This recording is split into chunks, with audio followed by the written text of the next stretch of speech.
Hello, my wonderfully drowsy time travelers, my fellow lovers of slow-moving history and stories that melt your mind into dreams. Before we begin our journey to the distant past, I'd like to ask you a small favor. If these sleepy stories help you drift off, consider subscribing to our channel. Your support helps us create more content to lull restless minds to sleep. And if you're feeling extra cozy, leave us a comment about how long you lasted before dozing off. We love reading your experiences. Now find your most comfortable position, let your eyelids grow heavy, and allow my voice to guide you into relaxation. Picture yourself standing at the edge of a vast, untouched wilderness. The air is thick with the scent of damp earth and pine, the distant call of an unknown bird echoing through the trees. This is not the world you know. This is Earth, as it existed tens of thousands of years ago. A place where danger could come from anywhere. Yet the greatest threats were the ones you'd never see coming. The Stone Age was a time of survival, where every rustle in the grass could mean food or death. But while our ancestors scanned the horizon for predators, they rarely thought to look up. The sky, vast and unchanging to their eyes, held secrets they couldn't possibly understand. Imagine a night without city lights, where the stars blazed like 1,000 distant fires, where the moon cast long, eerie shadows across the land. To them, the heavens were a mystery, a realm of gods and spirits. They didn't know that hidden in that endless blue were forces far more dangerous than any wolf or bear.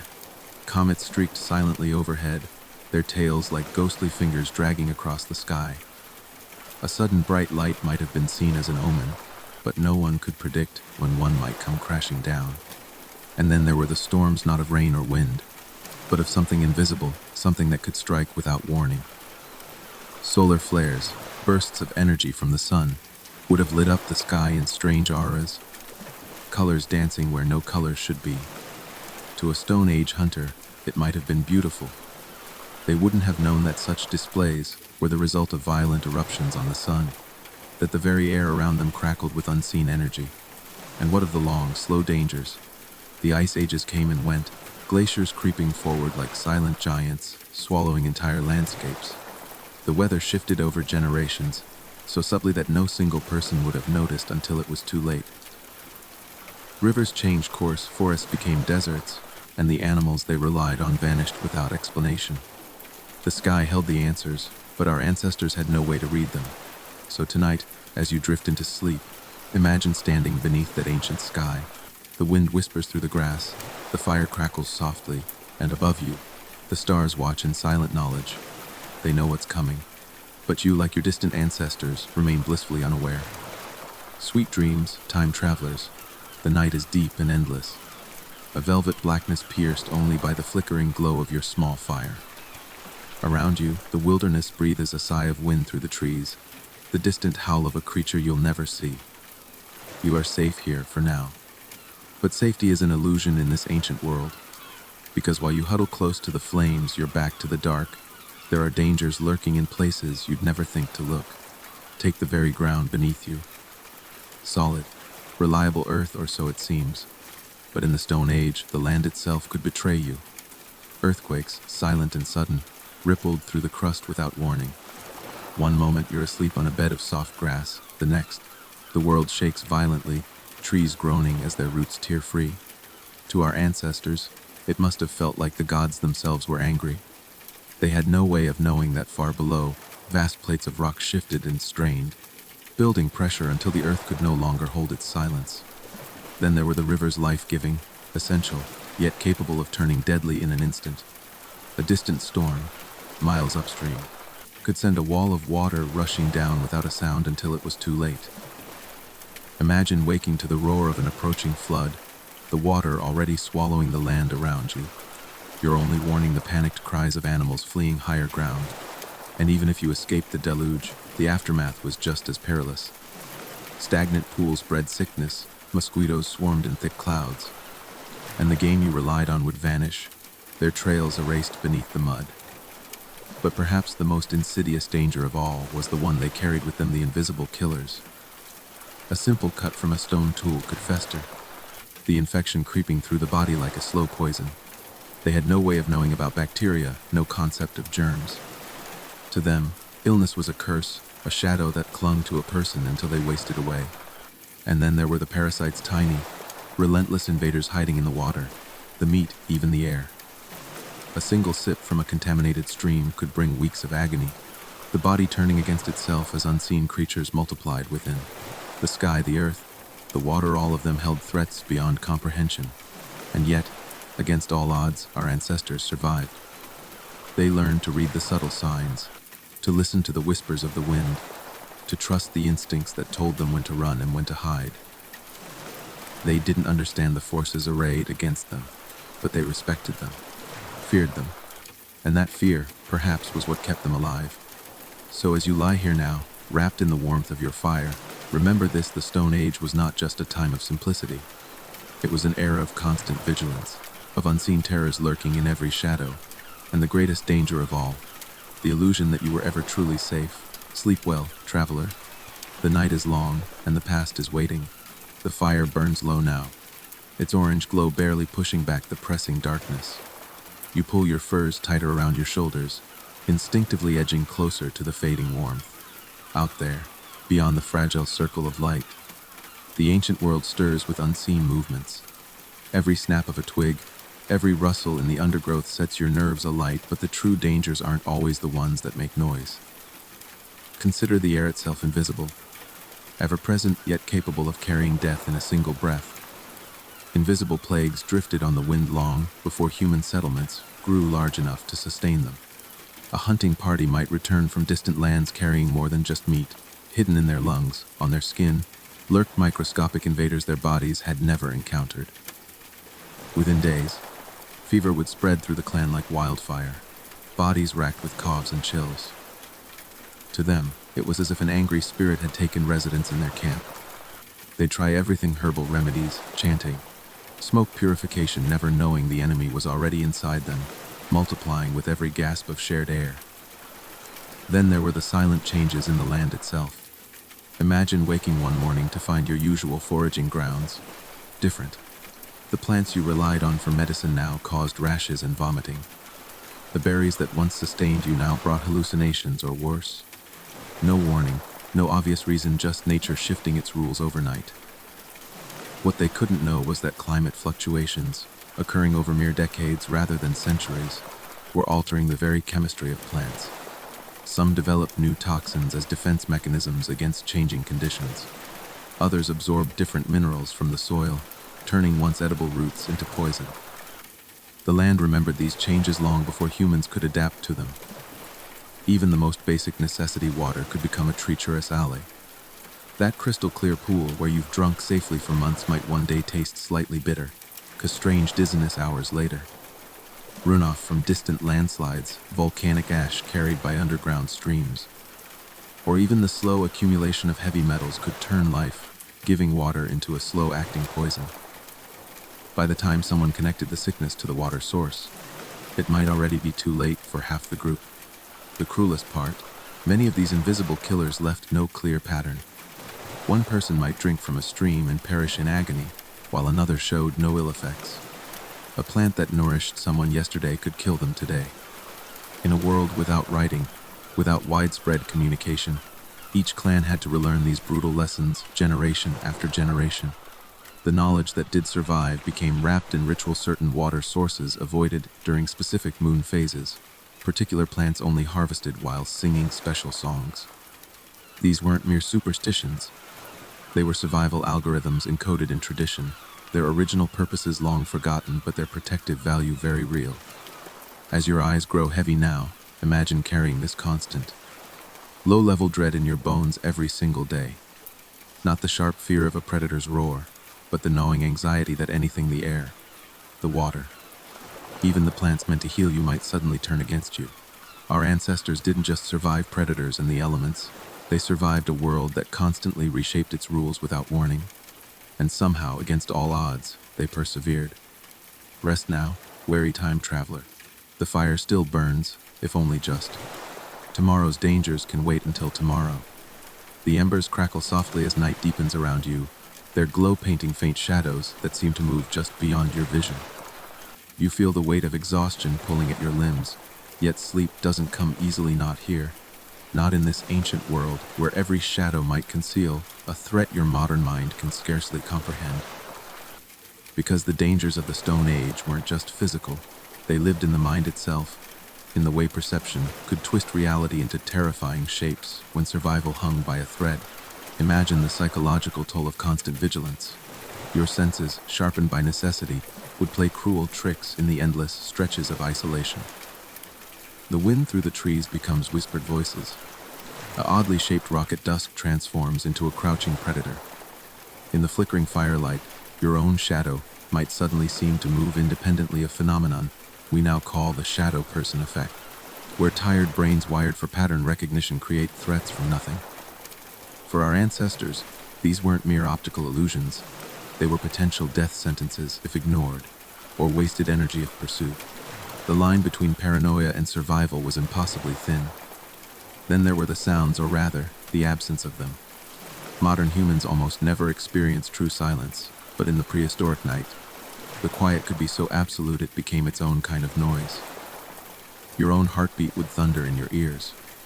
The rush of blood through your veins sounded like distant rivers, and in that sensory deprivation, the mind would manufacture its own stimuli phantom footsteps, imagined growls, the sensation of being watched. Many primitive cultures developed stories of invisible spirits for this very reason. How else to explain the creeping feeling up your spine when nothing visible threatened you? Sleep deprivation itself became a predator. In a world where nighttime meant vulnerability, our ancestors likely evolved to sleep in short bursts rather than deep, uninterrupted stretches. The slightest noise would jerk them awake, hearts pounding, hands clutching weapons. Over time, this fractured sleep led to microdreams, brief hallucinations where the waking world blended with dream logic. Was that really a wolf moving through camp, or just a sleep-deprived mind playing tricks? The question could mean life or death. Perhaps most haunting were the altered states brought on by hunger, dehydration, or extreme stress conditions that would have been frighteningly common. When the body is pushed to its limits, the mind begins to unravel in predictable ways. Shadows deepen and pulse. Colors appear more vibrant. Time distorts, stretching moments into eternities. For hunter-gatherers on the edge of survival, these weren't abstract experiences. They were evidence that the spirit world was bleeding into reality. Modern science calls it stress-induced psychosis. Our ancestors called it revelation. And consider this in a world without mirrors, without photographs. How well did they truly know their own faces? After weeks or months without seeing their reflection beyond vague glimpses in still water, would they recognize themselves? If they suddenly came upon their own image in a pool at night, firelight dancing across their features, might they mistake themselves for a stranger, or something worse? The very concept of self could become fluid under such conditions. As you drift toward sleep now, imagine carrying this psychological weight every single night. Not just fear of tangible threats, but the growing realization that your own mind might betray you at any moment. That the line between real danger and imagined terror was forever blurred. That sometimes, the most frightening thing in the ancient darkness wasn't what lurked out there, but what might be growing inside your own skull. Let sleep take you now, traveler. The fire watches over you, and the night is patient. The fire has burned down to glowing coals now, their pulsing light barely illuminating the worried lines on your face as you stare into the darkness. You've survived the day, but the night stretches endlessly before you, filled with terrors both real and imagined. Because in the Stone Age, the greatest danger wasn't always what lurked in the shadows, it was what happened when the world itself seemed to turn against you, when the very laws of nature appeared to shift without warning. Imagine living in a world where the sun could suddenly become your enemy. Our ancestors worshipped the sun as a life giver, but they had no way of knowing it could also be a silent killer. Prolonged droughts would creep across the land like invisible predators, withering plants, drying up water sources, and driving game away long before the first hunger pangs struck. Day after day, the same relentless sun would beat down from a cloudless sky, its very consistency becoming a source of dread. The people would watch their children grow thinner, their elders weaken, and wonder what sin they'd committed to anger the heavens. They couldn't comprehend that this was simply how Earth's climate worked, cycles within cycles. patterns too vast for any single lifetime to recognize. Then there were the years when summer never truly came. Imagine waking to find frost lingering in shady spots well into what should be the warm season. The berries you relied on never ripened. The herds you hunted failed to return to their usual migration routes. Each morning dawned colder than the last, until one day you realized the birds had stopped singing entirely. We now know these were likely volcanic winter's massive eruptions somewhere across the globe, their ash clouds blocking sunlight for years at a time. But to our ancestors, it must have felt like the world was dying around them. With no explanation and no promise of return, the night brought its own celestial threats.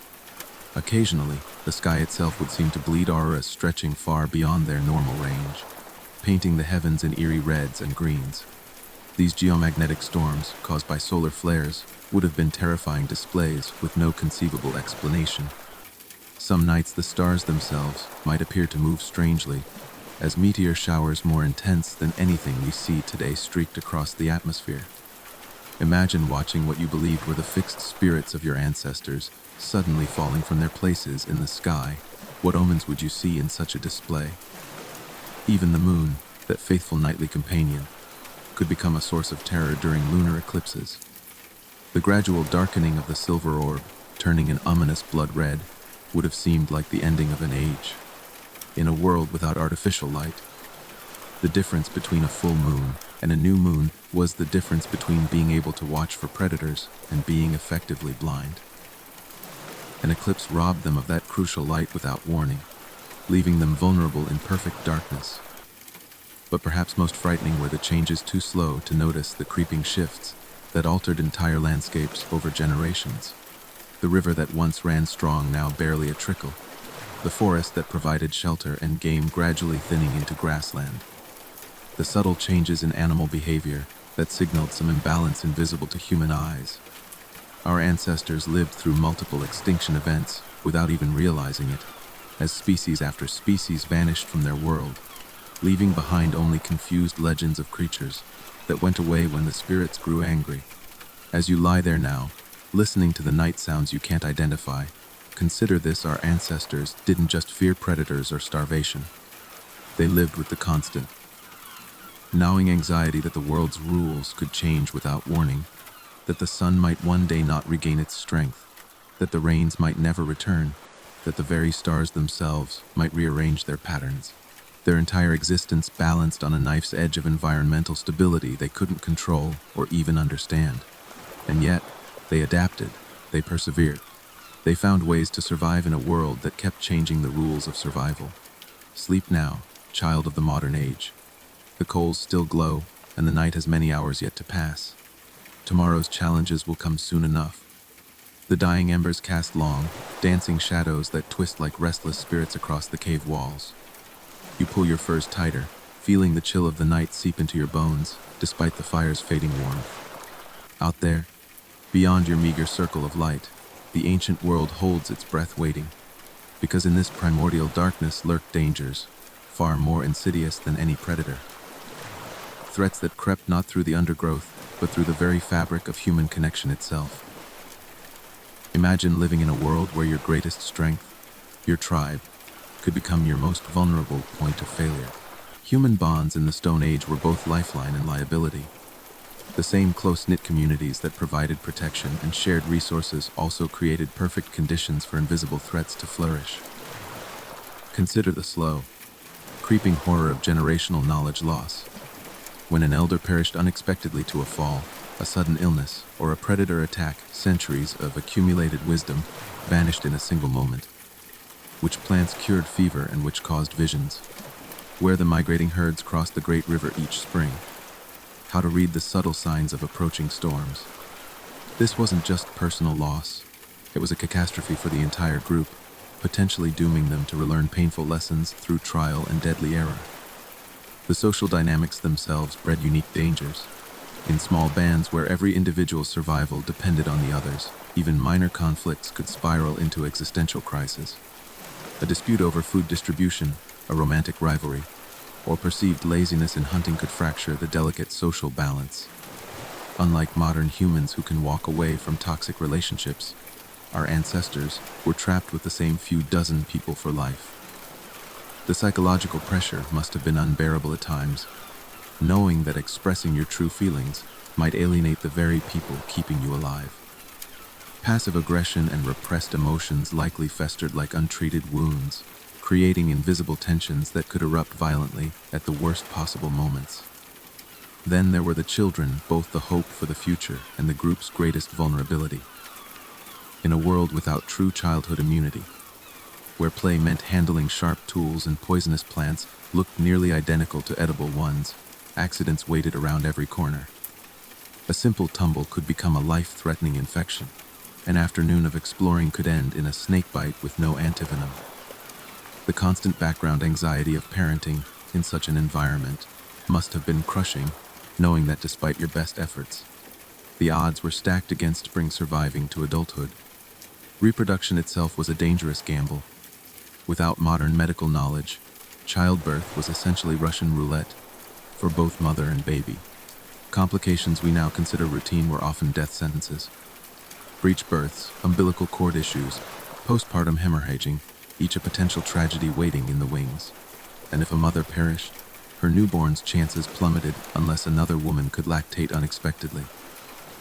The emotional toll of losing partners and children again and again must have shaped their entire worldview, creating cultures that simultaneously cherished life yet grew accustomed to constant loss. Even successful hunts carried hidden social dangers. A large kill might feed the tribe for days, but storing the meat properly was nearly impossible. The line between slightly aged and lethally toxic was invisible and unforgiving. Food poisoning could strike down an entire group in hours, leaving the survivors weak and vulnerable.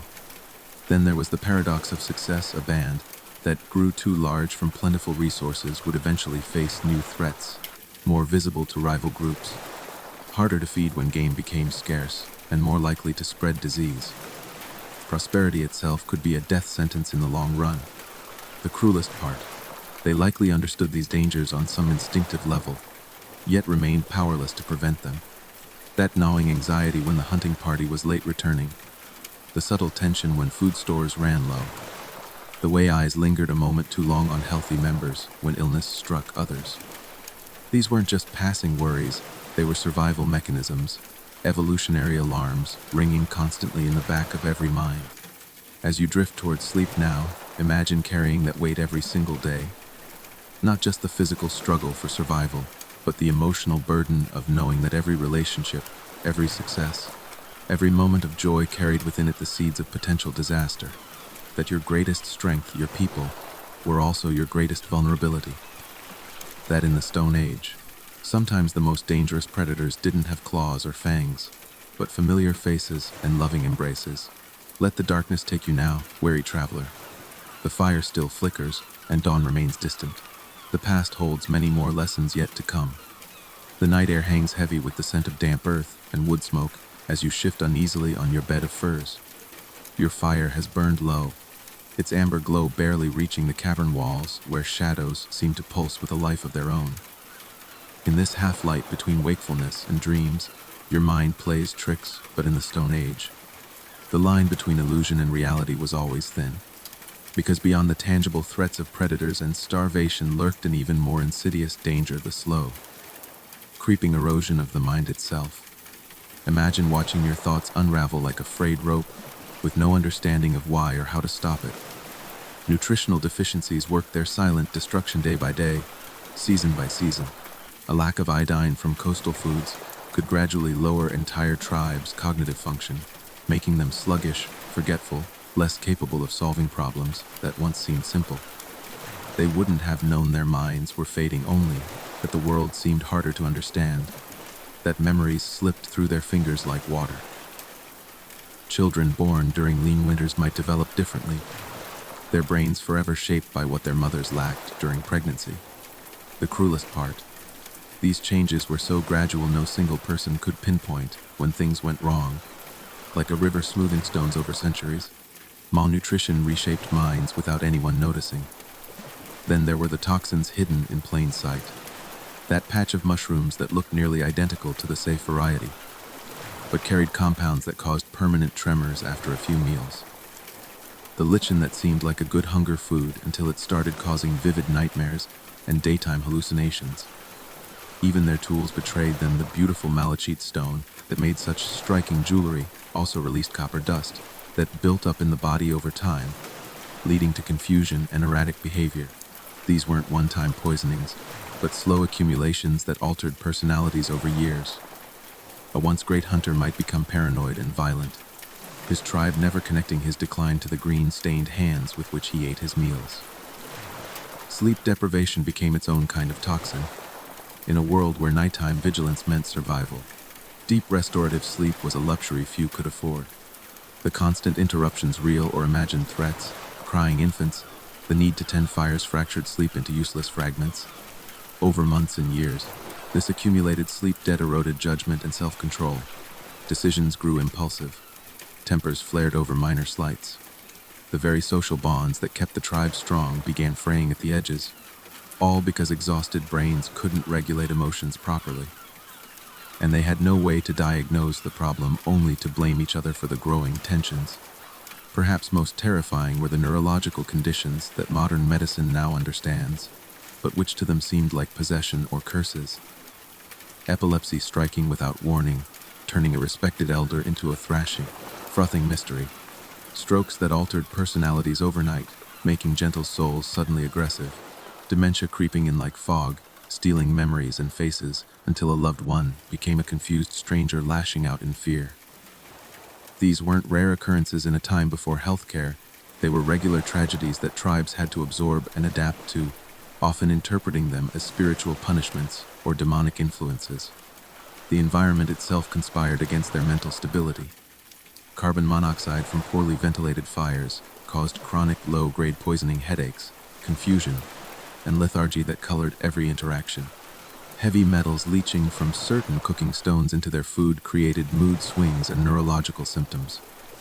Even something as simple as seasonal affective disorder during long winters could mean the difference between a cohesive tribe and a fractured one, without understanding why everyone grew more irritable when the days shortened. Language barriers we can scarcely imagine compounded these issues. Without precise words to describe mental states, suffering remained isolated and incomprehensible. How do you explain depression when your language has no concept for it? How do you seek help for intrusive thoughts when your culture has no framework for such experiences? Mental anguish became private torment, often expressed as physical complaints or strange behaviors that further alienated the sufferer. As you lie there now, feeling the weight of exhaustion behind your eyes, consider this. Our ancestors didn't just battle external threats. They waged a constant, invisible war against the fragility of their own minds, against chemical imbalances and nutritional deficiencies and environmental toxins that distorted reality itself. Every decision, every memory, every emotion was filtered through a brain under siege from factors they couldn't possibly comprehend. And yet against all odds they persevered. They built cultures and passed knowledge and created art, all while swimming against an invisible current that sought to erode their very thoughts. Sleep takes you now, time traveler. The fire's glow is faint but steady. The night still guards its oldest secrets. The embers glow faintly now, their pulsing light casting eerie shadows that seem to breathe along the cave walls. You pull your furs tighter, feeling the night's chill creep into your bones despite the fire's lingering warmth. Out there in the vast prehistoric darkness, beyond the fragile safety of your camp, lurk dangers far more ancient than humankind itself, predators, perfected by millions of years of evolution into perfect killing machines. But these weren't the obvious threats like saber-toothed cats or cave bears. The true terrors were the ones you'd never see coming, the hunters that moved through the Stone Age world like silent shadows, their existence barely registering in human consciousness until it was too late. Consider the giant monitor lizards that prowled Pleistocene landscapes, relatives of today's Komodo dragons, but larger and more widespread. These cold-blooded assassins could remain motionless for hours, their mottled scales blending perfectly with the environment. A child might wander too close to what appeared to be a sun-warmed log, only to discover in a flurry of slashing teeth and venomous saliva that the log was very much alive. The real horror came after the initial attack. Unlike mammalian predators that kill quickly, Monitor lizard venom contains anticoagulants and shock-inducing compounds. Victims would weaken slowly, bleeding from their wounds for hours or days, attracting other predators while still alive. Our ancestors likely interpreted these attacks as curses or dark magic. How else to explain why an apparently minor bite could doom someone to such prolonged suffering? Then there were the avian terrors. In some regions, massive Haast's eagles with 10-foot wingspans viewed human children as potential prey. These aerial hunters struck with terrifying speed, their talons capable of crushing skulls. Imagine the psychological impact of living beneath open skies that might at any moment deliver death from above. No warning rustle of grass, just a sudden dark shadow and then unbearable pressure as you're lifted into the air. Even smaller raptors could be deadly. Golden eagles today occasionally take juvenile mountain goats, and our ancestors' children would have presented similar targets. The constant vigilance required to protect the young from aerial attack must have shaped entire cultural practices around child rearing and movement through open terrain. But perhaps most insidious were the aquatic predators. Crocodiles and their prehistoric relatives perfected the art of the ambush over 200 million years. Their hunting strategy relied on absolute stillness. They could submerge until just their nostrils broke the surface, becoming virtually indistinguishable from floating debris. In murky rivers, a person might wade in without realizing a crocodile had entered the water upstream, its sensory pits detecting vibrations from splashing long before the human registered any danger. The attack would come as a sudden explosion of water, the victim dragged into the depths for the death roll that disoriented and drowned them. Even if others witnessed the attack, there was little they could do. The crocodile would stash the body underwater to decompose slightly before feeding, returning to the same spot for days afterward like a grisly larder. Smaller predators employed psychological warfare. Hyenas of the Pleistocene weren't just scavengers, they were intelligent pack hunters with bone-crushing jaws. Their signature behavior of testing campsite defenses under cover of darkness, their eerie whooping calls echoing across the landscape, served to wear down human vigilance through sleep deprivation. A clan might go nights without proper rest, jumpy at every sound, only to face a full-scale assault when exhaustion finally overcame them. Hyenas also had a macabre habit of digging up buried human remains, creating the nightmarish impression that the dead refused to stay at rest, a behavior that surely influenced early burial rituals and spiritual beliefs about death. Even insects became stealth predators. The assassin bug, a prehistoric variety of what we now call kissing bugs, lurked in bedding and animal nests, emerging at night to bite exposed skin. Their saliva contained an anesthetic compound that made the bite painless, followed by a parasite that caused Chagas disease.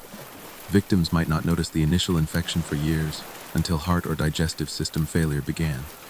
To Stone Age people, it would have seemed like healthy adults were suddenly wasting away for no apparent reason, another mystery attributed to angry spirits or curses.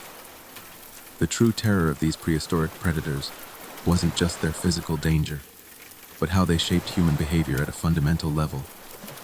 The knowledge that any body of water might conceal death, that open skies could deliver agony, that even the ground beneath your feet might harbor silent killers. This constant background anxiety influenced migration patterns, settlement locations, and cultural taboos we still don't fully understand. Our ancestors didn't just live with these predators, they evolved alongside them in a brutal arms race of vigilance and deception, where the price of inattention was measured in blood. As you drift towards sleep now, imagine lying in the open air with nothing but a flickering fire between you and the ancient night. Every rustle in the grass could be the wind or something far more sinister. The darkness beyond your camp isn't empty. It's teeming with specialized hunters whose very existence has been shaped by countless generations of preying on creatures like you. And the most terrifying thought of all, some of them are still out there, their hunting strategies unchanged after 100,000 years, waiting for humans to let down their guard just once. Sleep takes you now, wary traveler. The fire burns low but steady. The predators of the night are patient, they can always try again tomorrow. The fire's glow has dwindled to a fragile constellation of orange embers, their light barely pushing back the suffocating darkness that presses in from all sides. You adjust your position on the hard cave floor, feeling the chill of the stone seep through your furs despite the fire's lingering warmth. In this twilight between wakefulness and sleep, your mind begins to wander through time back to an era when humanity's greatest threats weren't just predators or starvation, but something far more insidious, the slow, invisible war waged by the microbial world. Imagine living in a time when death could bloom unseen in a drop of water, when a loving touch could transmit doom, when every breath might carry invisible destruction into your lungs. The water that sustained life also teemed with unseen killers. That crystal clear spring bubbling invitingly from the rocks. It might harbor guinea worm larvae, which would grow inside the body until they erupted through the skin in excruciating, meter-long strands. The placid lake where children splashed. Home to schistosomiasis parasites that penetrated bare skin to take up residence in internal organs, causing decades of slow organ failure. Even morning dew could be deadly collecting on certain plants. It became infused with toxic alkaloids that caused madness and death when consumed unknowingly. Our ancestors developed rituals around water sources, not from superstition, but from hard-won experience that some places simply couldn't be trusted, no matter how innocent they appeared. Then there were the parasites that turned the body against itself. Tapeworms silently grew to monstrous lengths in intestines, stealing nutrients while their hosts wasted away. Liver flukes burrowed through tissue like miners through soft earth, leaving trails of scarred flesh in their wake. Roundworms migrated through eyeballs and brain tissue, their meandering paths visible beneath the skin like some grotesque fortune-telling. The cruelest part, many of these infections caused behavioral changes that helped the parasites spread, making hosts more reckless or altering body odor to attract the next vector in their life cycle. A person might find themselves inexplicably drawn to water's edge at dusk, not realizing a parasite was manipulating their mind to complete its reproductive journey. Airborne pathogens created their own special horrors. Tuberculosis likely haunted human camps for millennia before settlements grew large enough to sustain it permanently, a ghost that came and went like the seasons. When it arrived, it didn't kill quickly like plagues, but slowly, turning robust hunters into cuffing shadows who wasted away over years. The bacteria's diabolical strategy, keeping its hosts mobile long enough to spread the infection widely. By the time sufferers became bedridden, they'd already breathed death onto dozens of others. And in cramped living quarters with constant smoke irritation weakening lungs, TB found perfect conditions to thrive. Even seemingly healthy animals carried doom in their flesh. Trichinella worms curled in microscopic cysts within pork muscle tissue, waiting to hatch inside human intestines when meat was undercooked. Brucellosis lurked in goat's milk, causing undulant fever that waxed and waned for years, one day leaving its victim strong enough to work, the next racked with joint pain and sweating fits. These zoonotic diseases blurred the line between food and poison, making every meal a potential gamble. The development of food taboos wasn't just cultural, it was ancient biosafety protocol encoded in tradition. The most terrifying aspect of these microscopic threats was their invisibility. At least with predators, you could see death coming. But how do you fight an enemy you can't perceive? How do you explain why one person sickens and dies while another remains untouched? Our ancestors developed elaborate theories, angry spirits, broken taboos, evil eye curses to explain what their senses couldn't detect. The real answer was far more frightening. Death lived among them, walked with them, shared their food and beds, completely undetectable until symptoms appeared. As you lie there listening to the night sounds, consider this. Our ancestors didn't just survive predators and starvation. They endured a constant, invisible siege from organisms that had been perfecting their attacks for billions of years before humans existed. Every drink of water, every mouthful of meat, every breath of air carried potential doom. And yet against all odds they persisted. They developed customs and rituals that unknowingly protected them. They built immune systems stronger than ours through constant low-level exposure. They survived a world where death wore no face and followed no rules. Let sleep take you now, wary time traveler. The embers still glow faintly. The night holds its breath, waiting for dawn. The last embers of your fire pulse like a dying heartbeat, their faint glow revealing strange shapes in the cave's uneven walls. You shift uncomfortably on your bed of furs, feeling the weight of exhaustion in your bones, yet resisting sleep's pull. Because in the Stone Age, darkness wasn't just an absence of light, it was an entirely different world where familiar rules ceased to apply. Imagine a night so profoundly black it became a physical presence, pressing against your eyeballs, distorting sounds, rewriting reality itself. This was when the most primal human fears took shape not from what lurked in the shadows, but from what your own mind conjured in the void. Moonless nights in the prehistoric world were a sensory deprivation chamber no modern human could truly comprehend. Without artificial light pollution, the darkness achieved an absolute quality that swallowed entire landscapes. In such conditions, the brain's visual cortex, desperate for input, began fabricating its own images. Geometric patterns swirled behind closed eyelids. Brief flashes of light that weren't there. Shadowy figures moving at the edge of vision that vanished when you turned to look. Modern psychologists call this prisoner's cinema, but to our ancestors, these visions were spirits, omens, or portents of doom. The line between reality and hallucination blurred until no one could be certain what was truly there. Sound traveled differently in the prehistoric night too. Cooler nighttime air near the ground created acoustic ducts that carried noises for miles, distorting their origin and distance. A wolf's howl might seem to come from all directions at once. The snap of a twig could sound inches away when its source was actually 20 feet distant. Worst of all were the infrasounds, frequencies below human hearing, that nonetheless triggered primal fear responses. Geological activity. Distant thunderstorms, even wind passing through certain rock formations, produced these subsonic vibrations that made hair stand on end and guts tighten with dread, all without any identifiable cause. Small wonder our ancestors populated the night with ghosts and demons. Their bodies were literally reacting to invisible threats science wouldn't understand for millennia. Then there was the sleep paralysis, a phenomenon far more common in ancient sleeping conditions. Lying on hard surfaces in irregular sleep patterns increased episodes where the mind woke before the body, leaving victims trapped in frozen terror while their dreaming minds projected nightmarish figures into the real world. A hag sitting on your chest. Shadow people lurking in the cave's corners. These weren't mere stories, they were universal human experiences shaped by neurology, interpreted through the lens of prehistoric belief systems. When entire tribes experienced similar visions independently, how could they not believe in supernatural forces? The night also brought subtle environmental changes that preyed on ancient minds. Temperature drops, crops to crack with sounds like distant footsteps. Morning fog creeping through valleys resembled ghostly processions. Even the earth itself seemed alive. Thermoluminescence made certain minerals glow faintly when warmed by daytime sun and released energy at night, creating eerie patches of witch light in the landscape. And always the eyes, dozens of animal eyes reflecting firelight from the darkness in disembodied constellations that seemed to watch, wait, and judge. Perhaps most unsettling was how the night transformed familiar places.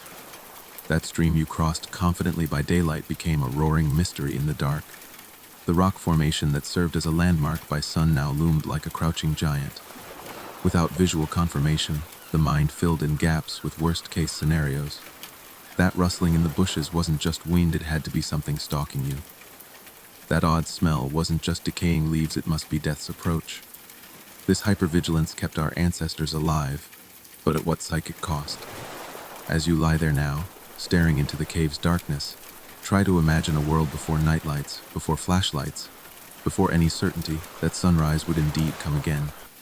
A world where every shadow might conceal real danger, or where your own terrified mind might manufacture threats from nothing.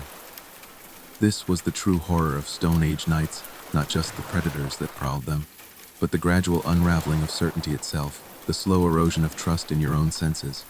In such darkness, the line between brave and mad grew thin indeed. Sleep claims you at last, time traveler. The embers fade to ash. The night's whispers continue their eternal conversation without you. The cave walls seem to breathe around you as the last embers surrender to the night's embrace. That familiar prickle creeps up your spine, the ancient alarm system hardwired into every human nervous system. But in the Stone Age, instinct wasn't just about fleeting discomfort. It was the thin line between life and death in a world where nature's rules changed without warning. Imagine living with senses so finely tuned they could detect impending earthquakes days in advance, sense a predator's gaze from behind, or know a storm was coming before clouds appeared. Our ancestors didn't just survive, they navigated an invisible web of environmental cues modern humans have long forgotten. Animal behavior became their early warning system in ways science is only now beginning to understand. Birds suddenly abandoning their nesting areas, rodents fleeing in mass, these weren't random events but responses to subtle changes in electromagnetic fields preceding seismic activity. Ancient humans who noticed these patterns survived earthquakes and tsunamis. Those who didn't became statistics. The same hyper-awareness extended to weather prediction. Certain flowers closing their petals signaled coming rain hours before the first cloud appeared. A particular stillness in the air with a coppery taste meant an approaching storm carried deadly lightning. These weren't superstitions but hard-earned survival skills encoded into oral traditions. Their sense of smell put modern humans to shame. The ability to detect a single drop of blood in 10 gallons of water, a skill great white sharks are famous for, may have been commonplace among early humans. This sensitivity meant they could smell infection in a tribe member's wound days before fever appeared, sense predators hidden upwind, or detect poisonous plants by their faint almond-like scent. But this gift came with a curse: the constant assault of rotting vegetation, animal carcasses, and human waste created an olfactory landscape we can scarcely imagine. The stench of a rotting mammoth carcass could carry for miles, a putrid beacon attracting both scavengers and desperate humans willing to brave the toxins of decaying meat. Their hearing operated on frequencies we've lost. The ability to hear a twig snap at 100 yards wasn't paranormal, it was necessary. But more impressively, they could likely detect infrasound from distant stampedes or volcanic activity, sounds below 20 Hz that travel for miles. These low frequencies created unexplained feelings of dread before disasters struck, a phenomenon we now know precedes earthquakes and severe storms. To Stone Age humans, this was the breath of angry spirits moving through the land. Taste too became a sophisticated detection system. A slightly bitter flavor in familiar plants signaled new toxins developed during drought conditions. A metallic tang in water indicated dangerous mineral concentrations. Even the taste of another human's sweat could reveal illness or stress through pheromones we can no longer perceive. This constant biochemical surveillance came at a cost. Their world tasted intensely, sometimes overwhelmingly vivid compared to our bland modern diets. But the most fascinating and terrifying aspect of their heightened awareness was proprioception, the sense of one's body in space. Ancient humans could likely feel approaching weather systems through changes in barometric pressure on their joints and scars. Some anthropologists believe they could sense the Earth's magnetic fields, giving them near supernatural navigation abilities. Accounts from early explorers describe indigenous trackers knowing which direction they faced while blindfolded, or sensing large metal deposits through unexplained tingling sensations. The cruel irony: these magnificent sensory abilities trap them in constant hypervigilance. Where we see a peaceful forest, they perceived 1,000 data points, broken cobwebs marking recent passage, disturbed leaves signaling something moving against the wind, faint musk lingering where an animal paused to observe them. Their brains processed this flood of information continuously, the price for survival in a world where inattention meant death. As you lie in the darkness now, imagine possessing such awareness not as a superpower but as an exhausting necessity. Every rustling leaf demanding analysis, every strange odor requiring identification, every subtle change in the wind carrying potential meaning. This was the Stone Age reality, not simpler than our world, but infinitely more complex in ways we've forgotten how to see. Sleep takes you now, wary traveler. The embers fade to memories. Tomorrow's mysteries will wait. A strange silence settles over the land as the last embers fade to ash. Not the peaceful quiet of a modern night, but a watchful, pregnant stillness that sets your teeth on edge. In the Stone Age, silence wasn't golden, it was a warning. Because when nature holds its breath, something terrible is usually about to exhale. Imagine living in a world where the absence of sound could be more terrifying than any roar, where the birds' sudden silence spoke louder than any scream. The forest's unnatural hush often preceded disasters we now understand, but which to our ancestors seemed like divine punishment. An approaching wildfire might be miles away, its smoke still below the horizon, yet every creature already sensed the coming inferno. The birds stopped singing first, their delicate respiratory systems detecting airborne particulates long before human noses could. Insects ceased their chirping next, sensitive to changes in electrical fields as the fire generated massive static charges. Even the wind would die an eerie calm as the fire's own weather system began dictating atmospheric conditions.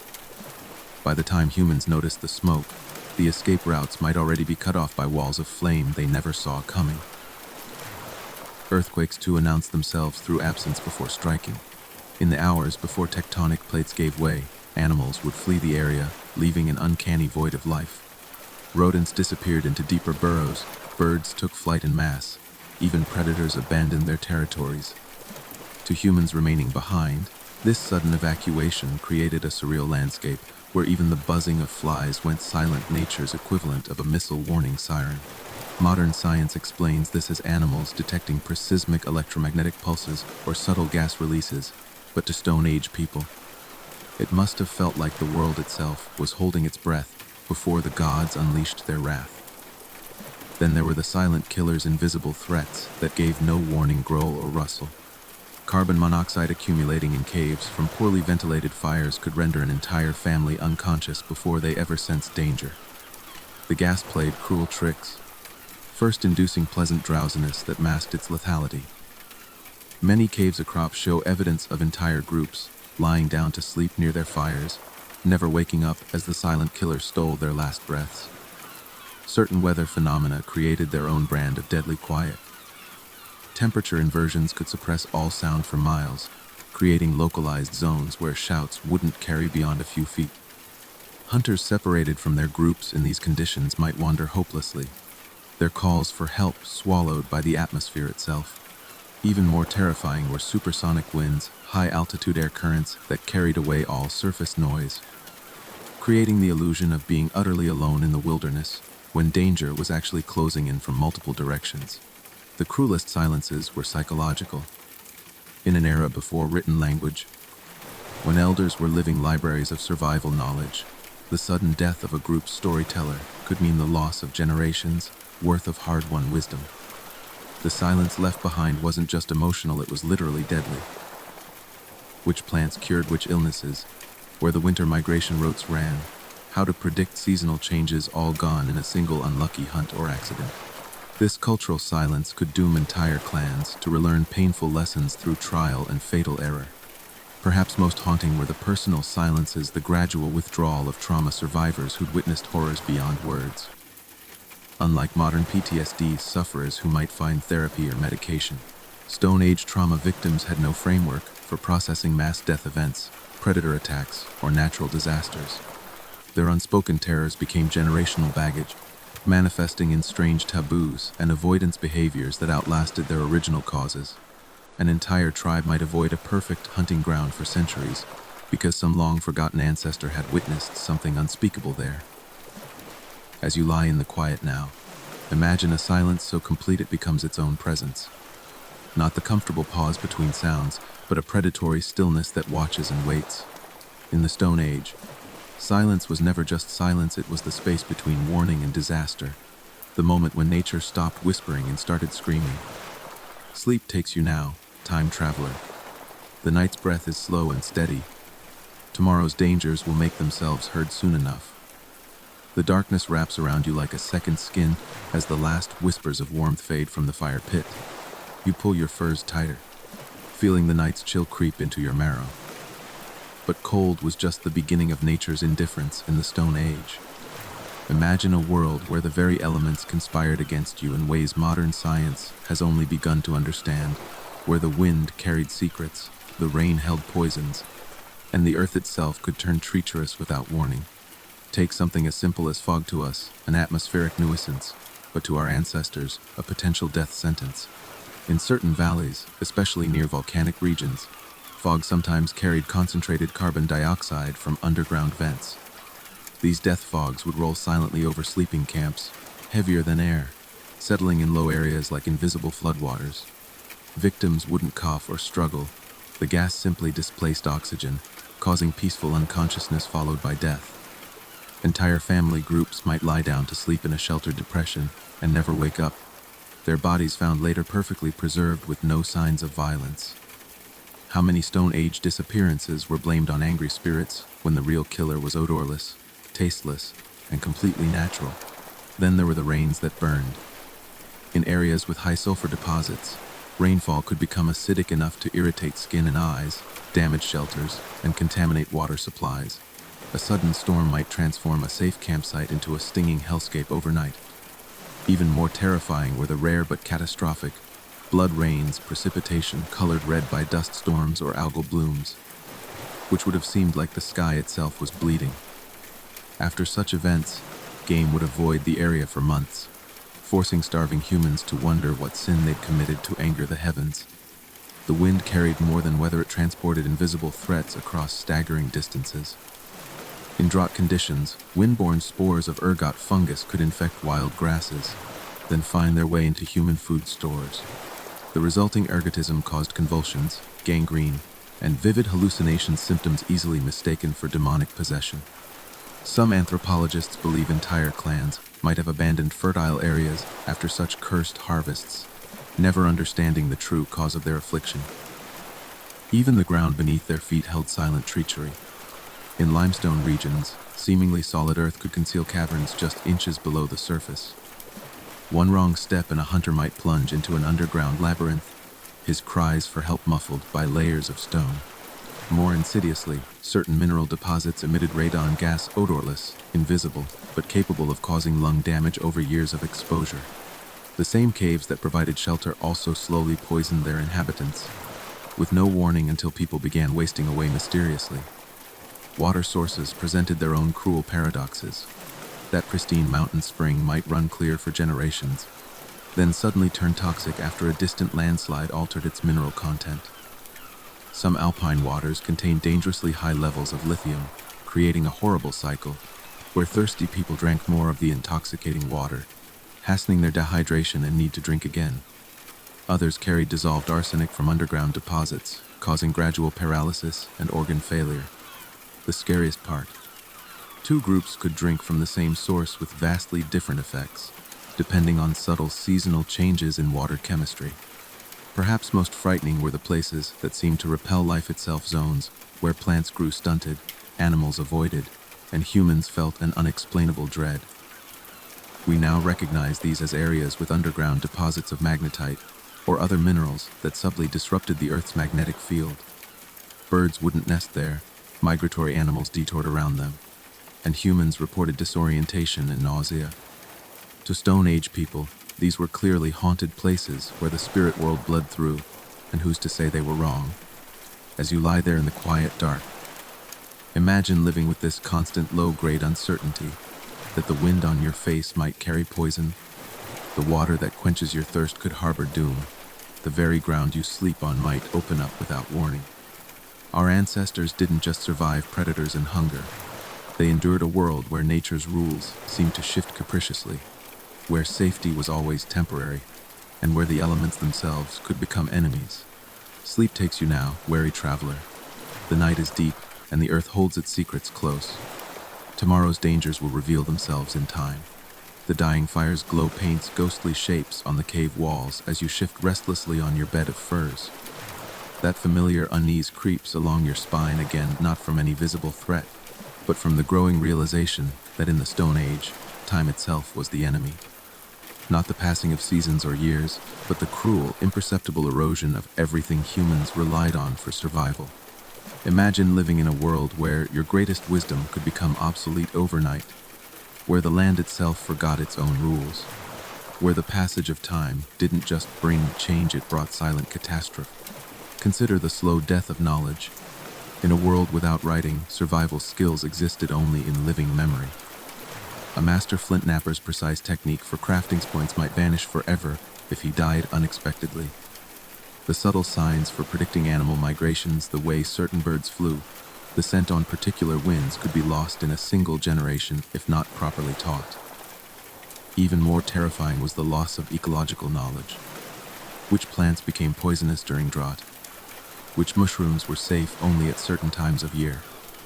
These weren't academic questions, they were the difference between life and agonizing death. When knowledge keepers perished, Entire clans might find themselves strangers in their own lands, surrounded by familiar sights that had become deadly traps.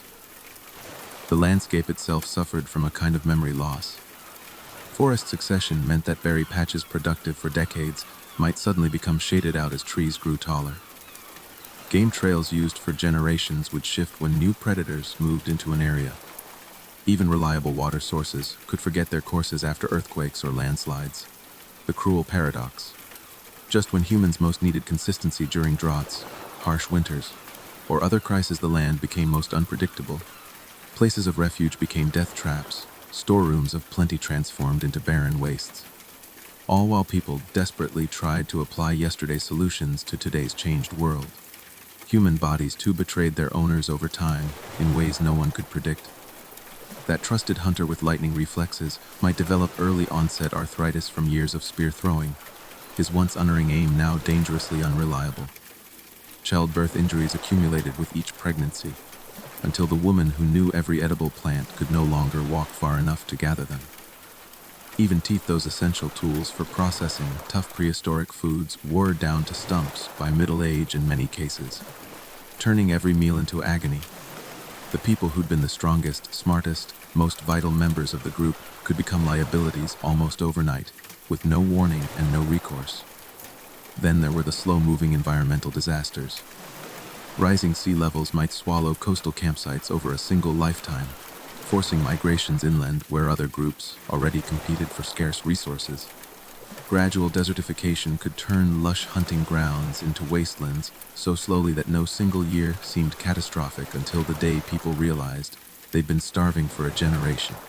Even something as seemingly beneficial as climate warming brought new diseases, unfamiliar predators, and disrupted migration patterns that had been reliable for centuries. The cruelest temporal trap, generational drift in oral traditions. A warning about avoiding certain caves during spring floods might transform over centuries into a taboo against entering any cave, ever.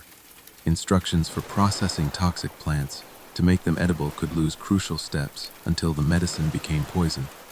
Rituals meant to commemorate real disasters accumulated so much symbolic baggage that their original survival lessons were lost entirely.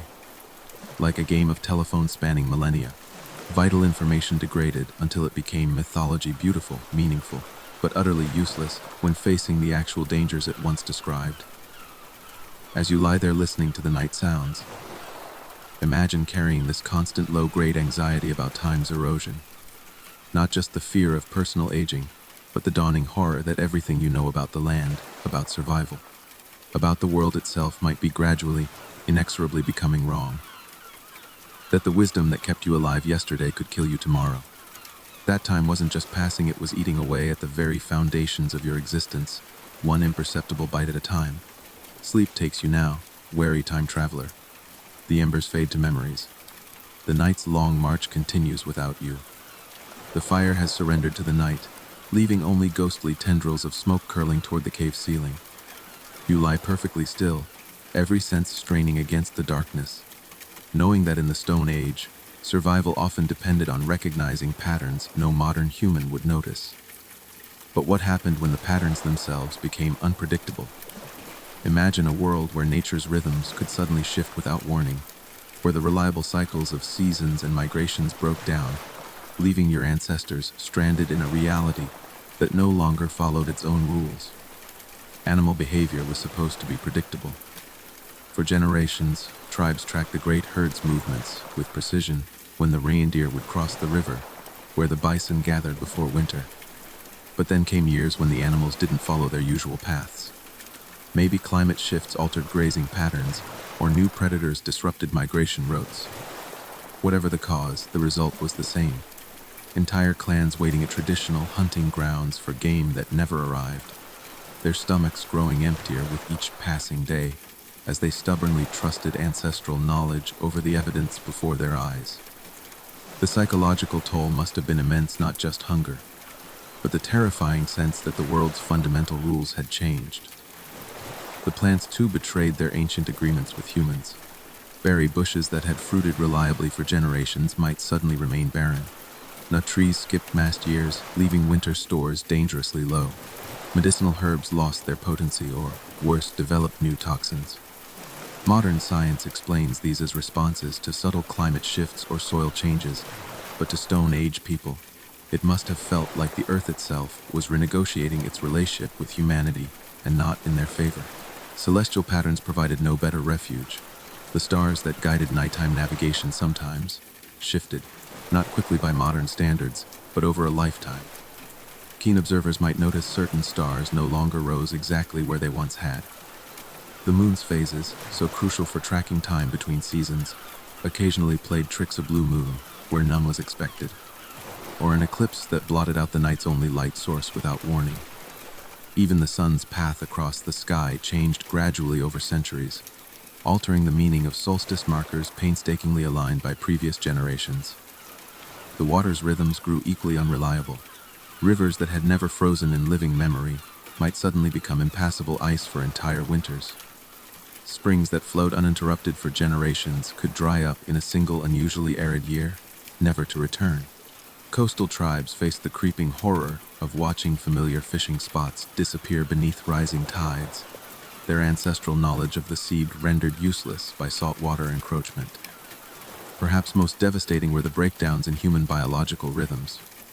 Women's menstrual cycles, synchronized by moonlight and communal living, might become erratic during famines or extreme stress, disrupting social structures and birth spacing. Sleep patterns fracturing under constant threat created perpetual exhaustion. Even the body's internal sense of time could become unreliable. Was that rustling in the bushes a real predator, or just imagination fueled by hunger-induced delirium? The cruelest part: these pattern collapses rarely happened all at once. A tribe might experience one strange season, then several normal ones, lulling them into forgetting the anomaly until the irregularities returned with greater force. Like frogs in slowly heating water, humans adjusted to each small change until the accumulated differences created an entirely foreign world they were unprepared to face. As you lie in the darkness now, imagine watching your entire understanding of reality become untrustworthy, not just facing new dangers, but losing confidence in the fundamental predictability of existence. This was the true terror of the Stone Age, not merely that the world was dangerous, but that it could change its very nature without warning or explanation. Sleep takes you now, wary traveler. The night's mysteries will keep until dawn. The last ember's glow fades into the hungry darkness as you lie motionless on your bed of furs. That familiar prickle of unease crawls up your spine again, not from any visible threat, but from the dawning realization that in the Stone Age, the greatest dangers weren't always the dramatic encounters with predators or natural disasters. Sometimes, doom came wrapped in the most mundane packages. Imagine a world where everyday objects, the very tools that kept you alive, could turn against you without warning, where your greatest advantages hid teeth you never saw coming. Take something as simple as fire, humanity's oldest companion and protector. The same flames that warded off predators and cooked life-giving meals also emitted invisible killers. Smoke inhalation from poorly ventilated fires caused chronic lung damage over time, weakening entire tribes gradually until a bad respiratory season could carry off the elderly and weak. Certain woods, when burned, released toxic fumes. Juniper smoke could induce abortions, while some pine resins caused hallucinations when inhaled too closely. The hearth's warm glow hid another danger: firelight refraction. Flames dancing behind semi-transparent rocks like quartz created mesmerizing light, shows that some researchers believe may have induced trance states beautiful to modern eyes, but potentially deadly when vigilance meant survival. Stone tools, the hallmark of human ingenuity, carried their own hidden threats. Flint knapping produced microscopic silica dust that, over years, led to a prehistoric version of silicosis, a lung condition that slowly turned breathing into agony. The razor-sharp edges that made flint so valuable could also inflict wounds that festered strangely, as certain stone types harbored bacteria in their porous surfaces. Even the beautiful ochres used for body paint and cave art sometimes contained toxic levels of heavy metals like arsenic or lead, absorbed through the skin during rituals. Leather and hide processing presented another minefield. Brain tanning using animal brains to soften hides exposed craftspeople to prion diseases similar to mad cow disease. Some anthropologists believe this may explain certain neurodegenerative conditions found in ancient remains. The urine used in some tanning processes carried its own risks. potentially transmitting leptospirosis through small cuts on the tanner's hands. Even finished leather goods could become dangerous when fungal growths developed in damp conditions, leading to skin infections and respiratory issues. Food storage methods meant to preserve life sometimes ended it. Hollowed-out logs used as granaries developed toxic molds in their crevices. Animal bladder containers slowly leached waste products into stored water. Even the seemingly brilliant idea of storing food in deep pits safe from scavengers could backfire when anaerobic bacteria flourished, creating botulism risks our ancestors couldn't possibly comprehend. The very shelters that provided protection often became death traps. Cave dwellings accumulated radon gas in certain geological formations, causing lung damage over years of exposure. Sud houses harbored mold spores that triggered disease, a mysterious wasting condition we now recognize as chronic fungal pneumonia. Even simple lean toes built against rock faces could become dangerous when morning condensation dripped mineral-laden water onto sleeping faces, some containing toxic levels of copper or other metals. Perhaps most insidious were the decorative choices that turned deadly. That beautiful green malachite pendant, a source of chronic copper poisoning as it rubbed against the skin. The striking lead-based white face paint, a neurotoxin slowly accumulating in the wearer's nervous system. Even something as innocent as a bone hairpin could transmit prion diseases if made from an infected animal's remains. The cruelest part of these everyday dangers was their invisibility. Predators roared, storms crashed, floods surged, but these silent killers worked their destruction gradually, often not revealing themselves until it was far too late. Our ancestors developed countless rituals and taboos around tool-making, food preparation, and shelter building, not from superstition, but from hard-won experience that even their greatest innovations could harbor hidden teeth. As you lie in the darkness now, imagine living with this constant low-grade anxiety that every object you relied on, every innovation that gave your people an edge, might be slowly turning against you. Not with dramatic betrayals, but with the patient, inexorable malice of invisibles accumulating day by day. This was the Stone Age's silent war, not just against nature's obvious dangers, but against the hidden costs of your own survival tools. Sleep takes you now, wary traveler. The night's watch continues without you. The cave walls seem to press closer as the last whispers of warmth fade from the fire pit. You pull your furs tighter, feeling the night's chill seep into your bones like groundwater through stone.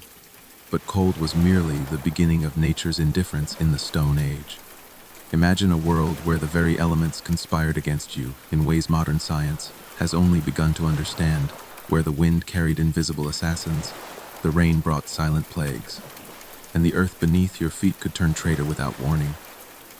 Take something as seemingly benign as morning mist rising from a river to our eyes, a picturesque natural phenomenon, but to our ancestors, a potential death shroud. In certain valleys, especially near geothermal areas, these vapors sometimes carried concentrated hydrogen sulfide from underground fissures. The death mists would roll silently across sleeping camps, their sweet, rotten egg scent barely noticeable before they paralyzed the olfactory nerves. Victims collapsed where they stood, their bodies shutting down as the gas interfered with cellular respiration. Entire hunting parties might vanish without a struggle, their remains found days later perfectly preserved in eerie tableaus of interrupted activity, a spear half-carved, a hide partially stretched, meals left uneaten by long cold fires. Then there were the rains that burned flesh. In regions with volcanic soil, precipitation could become acidic enough to raise blisters on exposed skin, damage shelters, and poison water sources. A sudden downpour might transform a safe campsite into a stinging nightmare within minutes. Even more terrifying were the blood rains downpoured deep, red by distant desert storms or algal blooms, which would have seemed like the heavens themselves were bleeding. After such events, game animals avoided the area for months, forcing starving humans to question what cosmic imbalance they triggered to deserve such divine punishment. The wind carried more than weather, it transported microscopic doom across unimaginable distances. During prolonged droughts, wind-borne spores of ergot fungus infected wild grasses, then found their way into human food stores. The resulting ergotism caused convulsions, gangrenous limbs blackening and curling like dead leaves, and vivid hallucinations of demonic visitation, symptoms easily mistaken for supernatural punishment. Some anthropologists believe entire clans abandoned fertile valleys after such cursed harvests, never comprehending the true cause of their suffering. Even the most stable-looking ground concealed treachery. In limestone regions, seemingly solid earth might hide caverns just inches below the surface. One careless step, and a hunter would plunge into lightless labyrinths, his cries for help muffled by layers of stone. More insidiously, certain mineral deposits emitted radon gas, odorless, invisible, but capable of causing lung damage over years of exposure. The same caves that provided shelter also slowly poisoned their inhabitants, with no warning until people began wasting away, their breath coming in shallow, painful gasps as their lungs turned to fibrous stone. Water sources presented their own cruel paradoxes. That pristine mountain spring running clear for generations might suddenly turn toxic after a distant landslide altered its mineral content. Some alpine waters contained dangerously high lithium concentrations, creating a horrific cycle where thirsty people drank more of the intoxicating water, hastening their dehydration and need to drink again. Others carried dissolved arsenic from underground deposits, causing gradual paralysis and organ failure. The most terrifying aspect: two groups could drink from the same source with vastly different effects, depending on subtle seasonal changes in water chemistry completely beyond their understanding. Perhaps most frightening were the cursed places animals and humans instinctively avoided, zones where plants grew stunted and twisted, where birds refused to nest, where even insects seemed scarce. We now recognize these as areas with underground deposits of magnetite or other minerals subtly distorting the Earth's magnetic field. Migratory animals detoured around them. Humans reported disorientation and nausea when passing through, and the few who lingered often suffered miscarriages or stillbirths.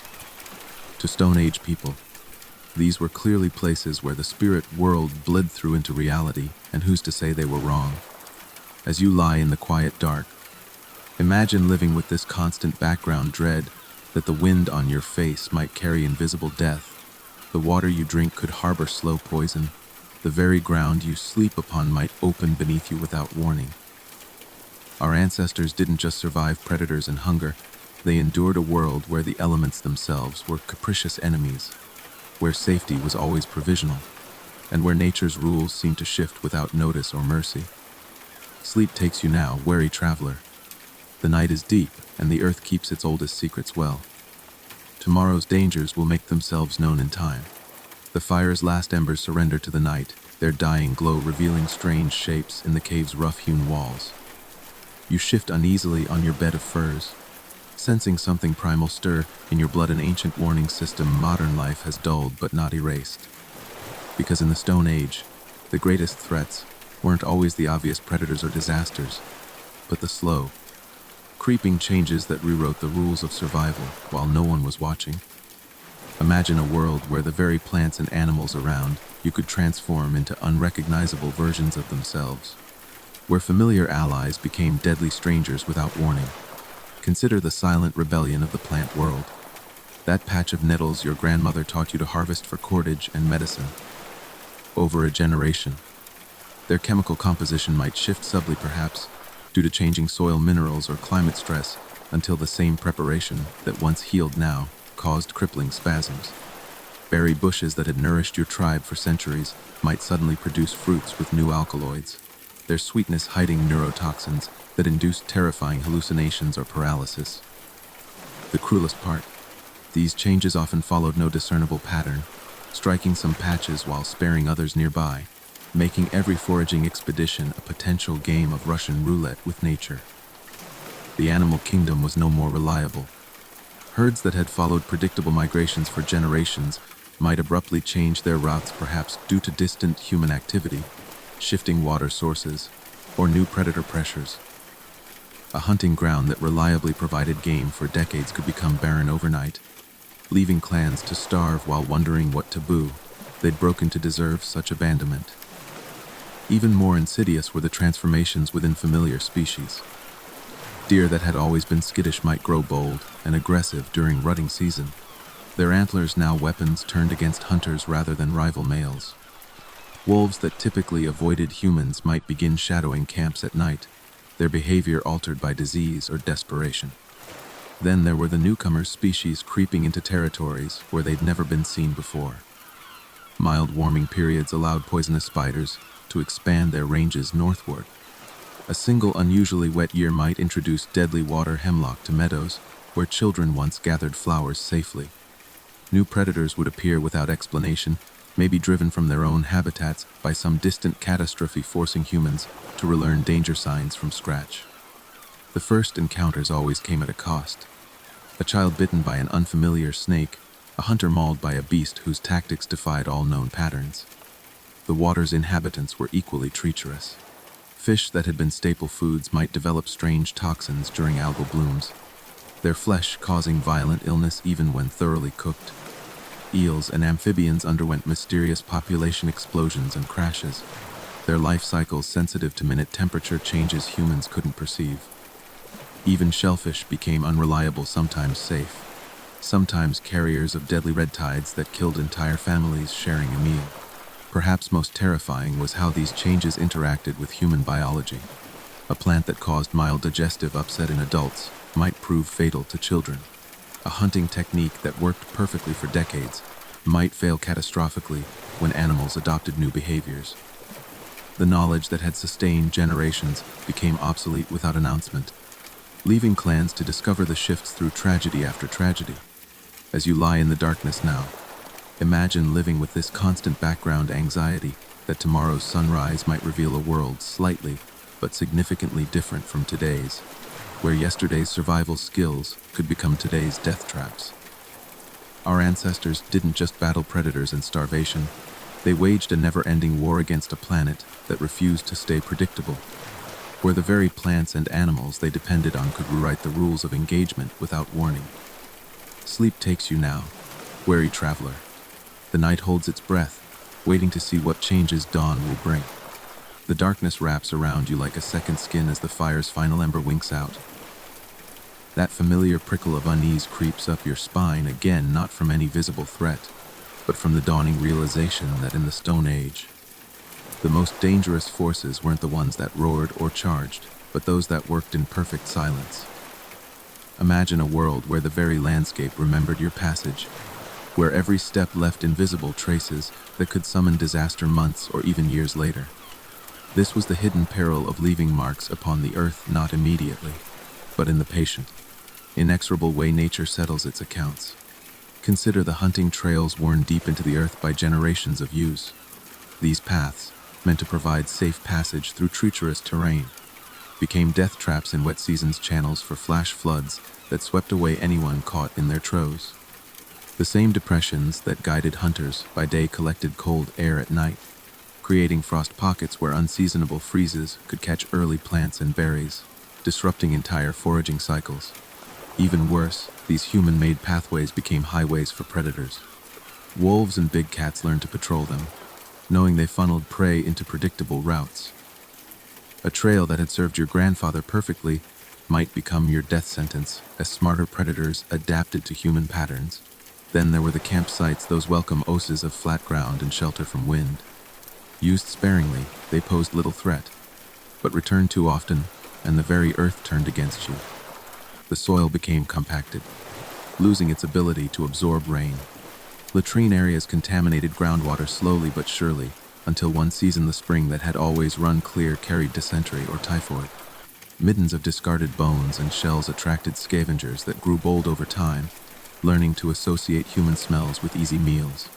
Some anthropologists believe this explains why many ancient camps show evidence of being abandoned, just as they reached peak convenience. Our ancestors likely sensed the invisible tipping point, when a safe haven started becoming dangerous. The fishing spots told a similar story. Those perfect bends in the river where fish congregated seemed like gifts from the gods until years of harvesting changed the ecosystem in unseen ways. Removing too many large predators from the water allowed smaller, more aggressive fish to dominate. Preferred fishing rocks, polished smooth by generations of use, became perilously slippery with algae growth. Even the practice of building stone weirs to trap fish could backfire, catastrophically altering water flow, just enough to make ideal spawning grounds silt over, collapsing the local fish population years after the weir's construction. Foraging grounds held their own slow-burning dangers. Areas picked clean of certain plants might seem to recover at first glance, but subtle changes occurred beneath the surface. Medicinal herbs lost potency when over-harvested. Nut trees produced smaller crops when their fallen seeds were consistently gathered before natural stratification. Even mushroom patches could turn deadly. Repeated harvesting encouraged more toxic varieties to dominate the fungal ecosystem. The cruelest part: these changes often manifested years after the damage was done, making it nearly impossible for our ancestors to connect cause and effect. Perhaps most insidious were the spiritual sites, those sacred caves and painted shelters where rituals were performed for generations. The very act of lighting fires to illuminate cave art altered humidity and temperature patterns, causing once stable pigments to degrade or strange new mineral deposits to form. Breath moisture from countless ceremonies promoted mold growth on walls. Some cave art panels show evidence of being retouched repeatedly as the original paintings faded, not just from artistic revision, but because the cave's microclimate was slowly destroying the work. To Stone Age people, this must have seemed like the spirits themselves were rejecting their offerings.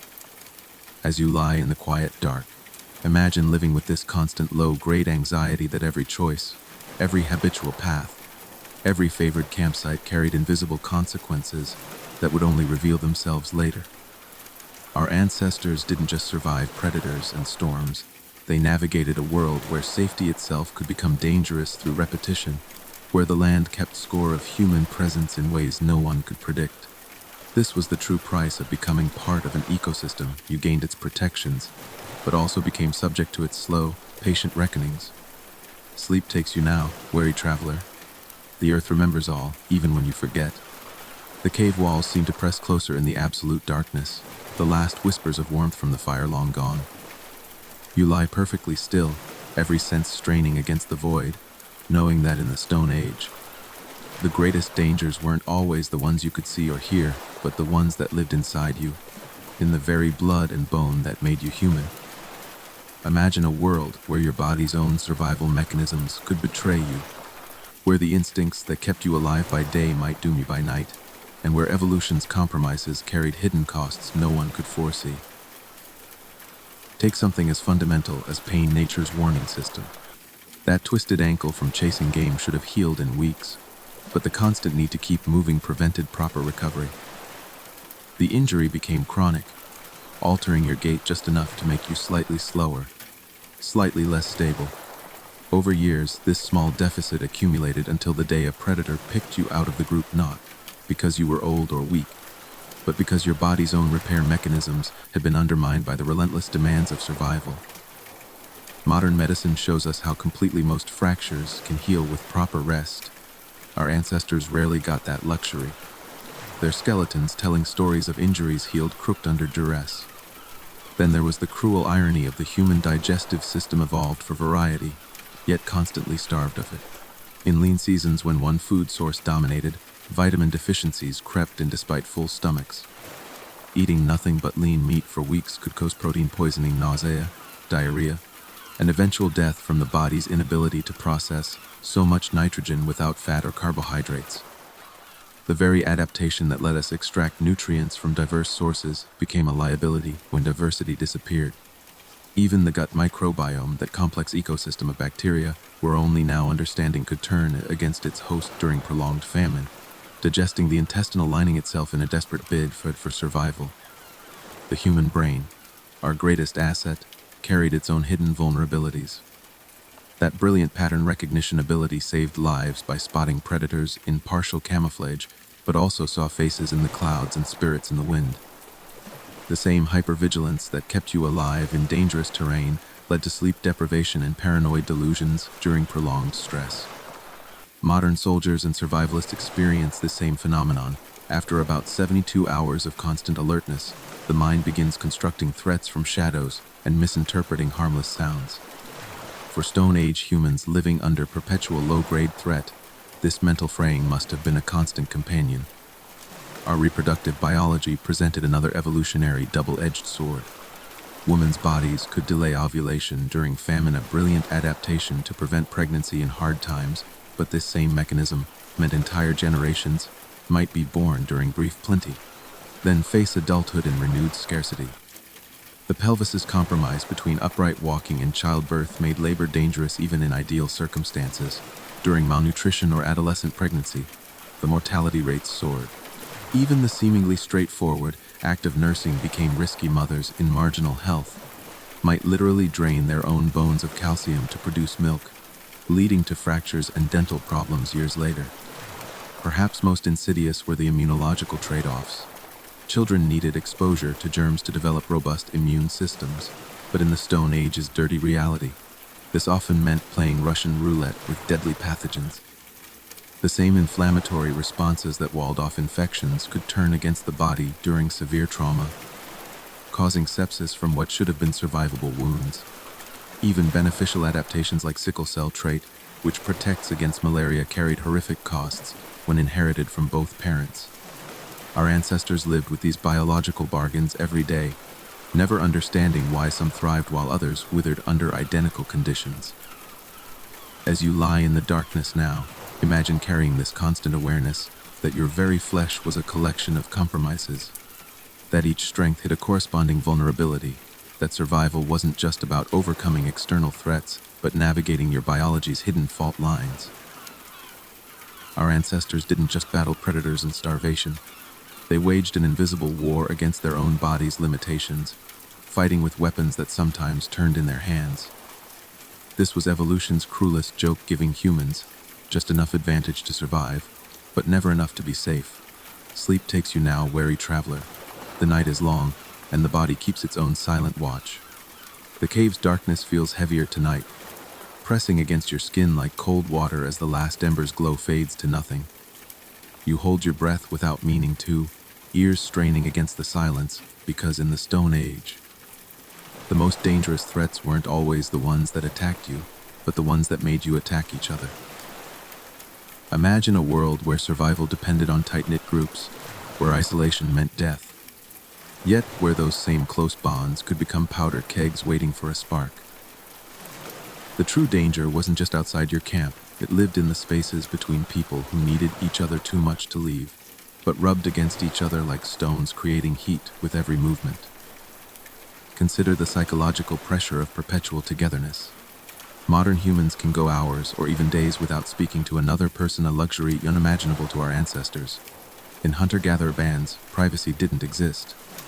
Every bodily function, every whispered argument, every intimate moment occurred within earshot of others. The constant social stimulation would overwhelm modern nervous systems, yet Stone Age people had no choice but to adapt. The price: emotional outbursts that could shatter group cohesion at critical moments. A fight over food distribution during lean times, a romantic rivalry flaring during seasonal gatherings. Even something as simple as sleep deprivation lowering everyone's tolerance for annoyance, any of these could escalate into violence when there was nowhere to cool off. Then there were the children, precious yet perilous. In groups rarely exceeding 30 people, most children grew up surrounded by adults but few peers.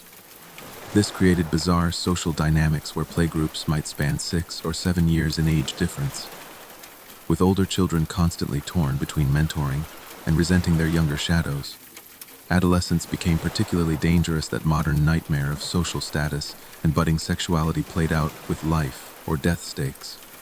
A young hunter's reckless bid to prove himself might scare off game needed to feed the whole group. A teenager's romantic rejection could create factions within the band. Even something as innocent as children playing too loudly near a hunting blind might doom weeks of careful planning. The elders presented their own paradox. These living libraries of survival knowledge were invaluable until their minds began to fade. Dementia looks different in a society without written records. The elder who forgets which plants are poisonous this season might as well be handing out death. Yet who would dare confront them? These were the same people who'd saved the band during the last famine, who remembered where the drought springs flowed. Their very authority made questioning them dangerous, even as their mistakes became more frequent. Mating patterns created invisible fault lines. In small groups where everyone was some degree of cousin, reproductive choices carried generational consequences. Too much inbreeding and genetic disorders emerged. Too much outbreeding, and you risked introducing incompatible immune systems or even hostile outsiders. The sweet spot, just enough new blood to maintain genetic health without disrupting social cohesion, was nearly impossible to maintain consistently.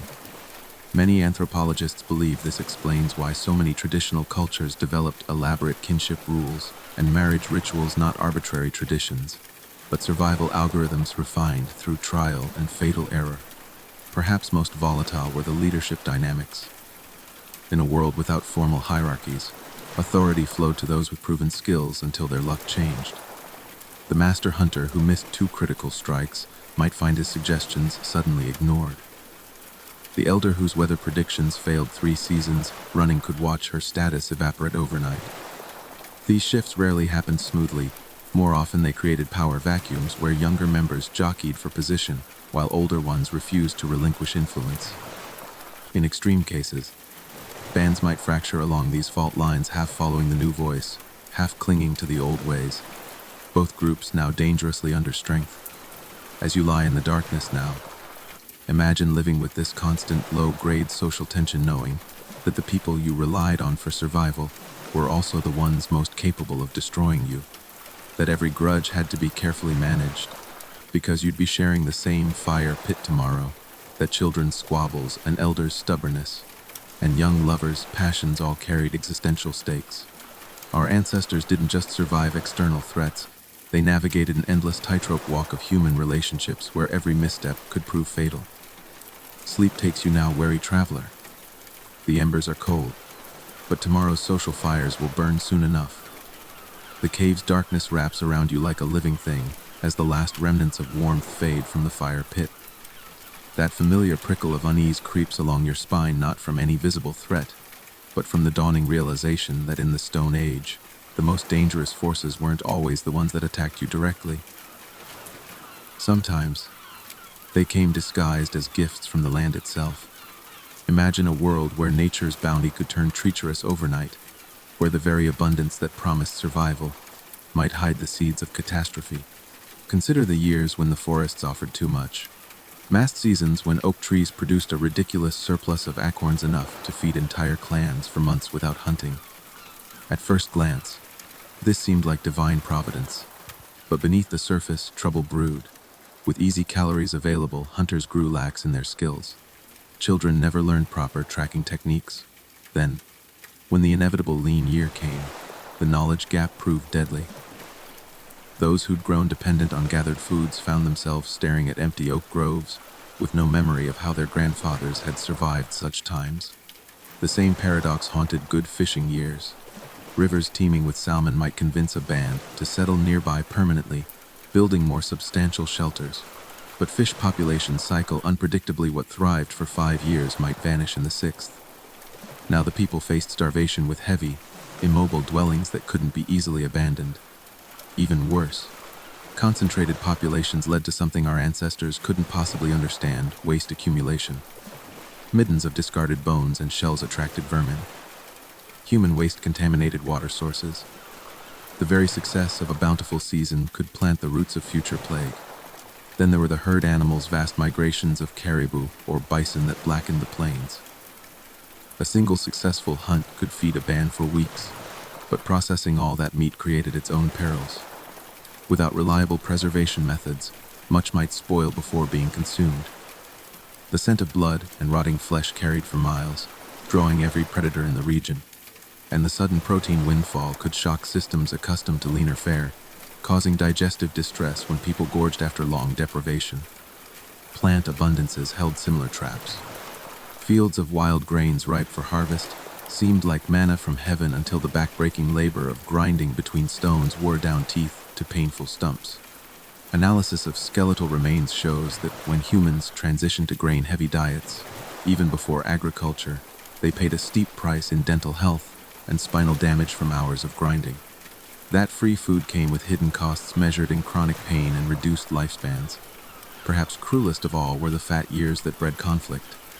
When resources overflowed, neighboring bands that normally avoided each other might be drawn to the same rich territories. The very abundance that should have prevented fighting instead became the prize worth killing for.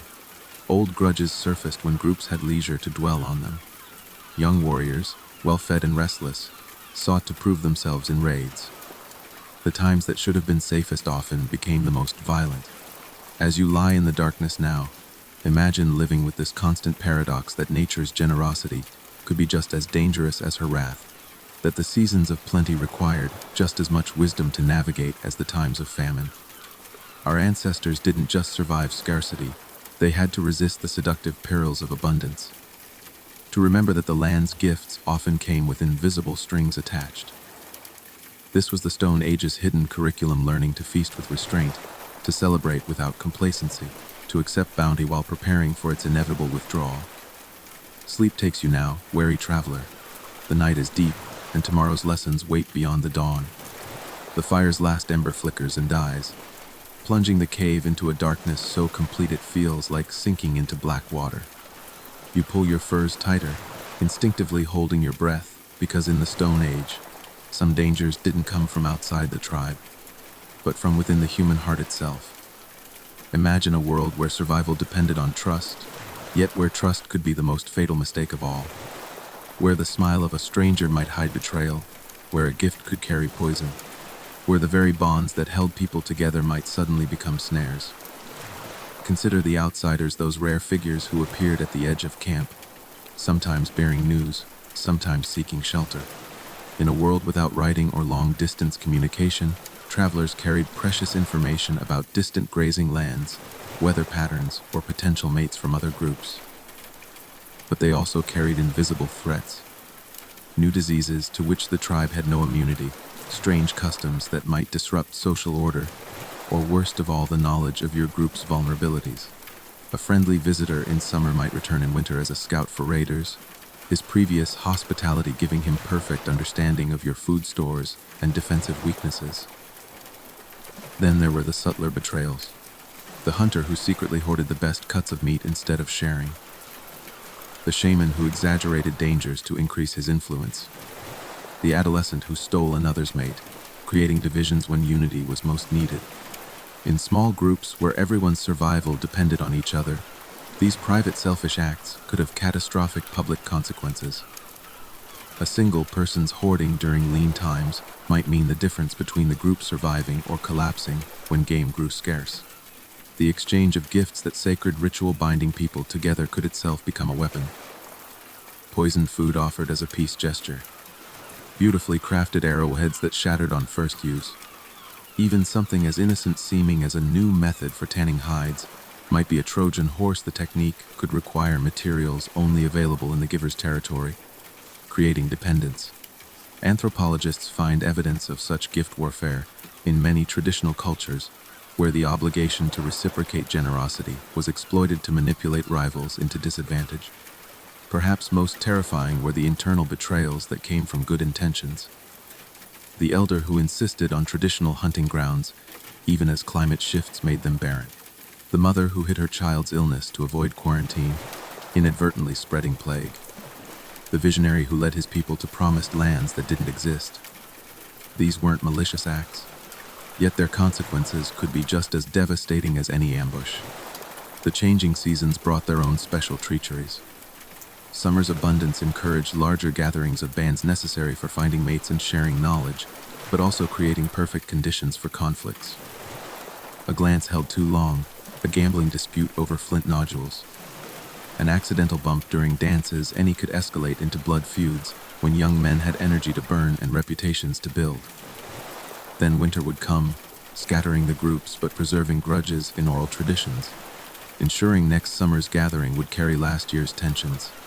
As you lie in the darkness now, imagine living with this constant low-grade suspicion, knowing that the same person who shared meat with you today might steal your mate tomorrow.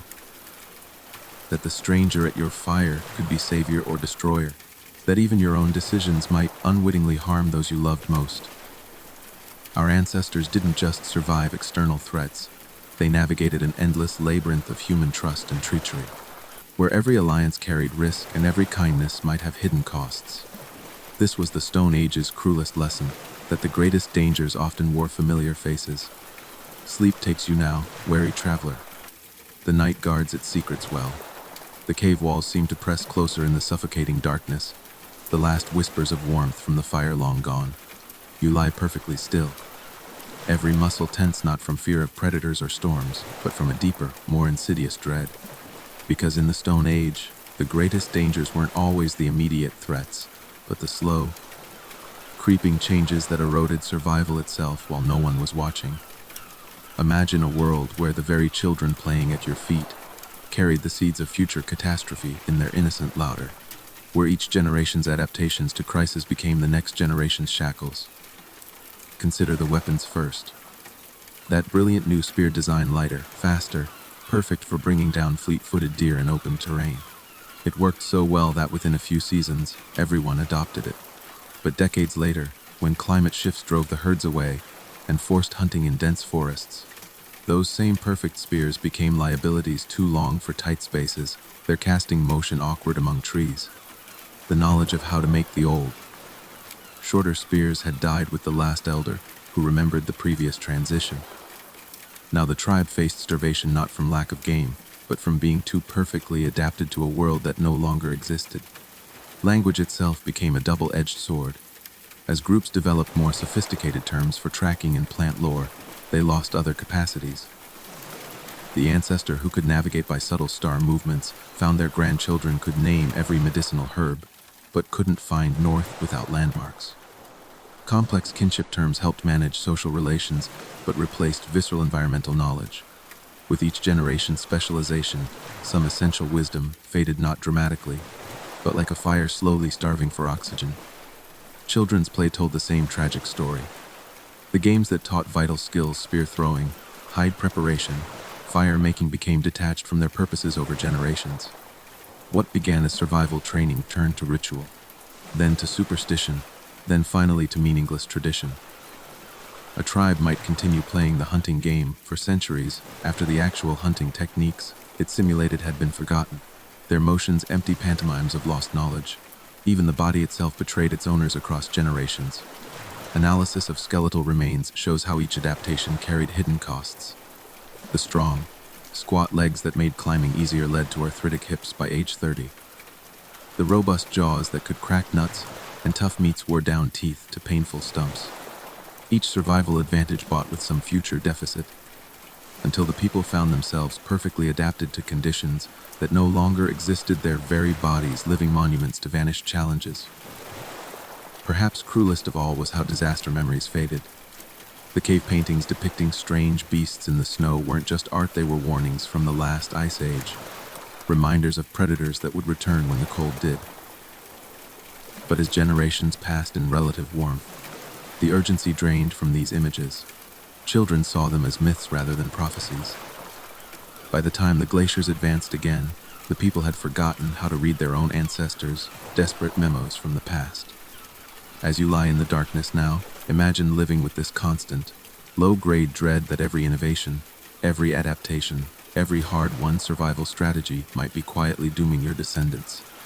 That the very things keeping you alive today could become invisible shackles tomorrow. Our ancestors didn't just battle immediate threats, they waged a war against time itself, trying to pass on knowledge they couldn't possibly know would be needed, fighting to maintain skills that seemed useless until the moment they became essential. Sleep takes you now, wary traveler. The night is long, and time's river flows only one way. The dying embers cast long, wavering shadows that dance like restless spirits across the cave walls.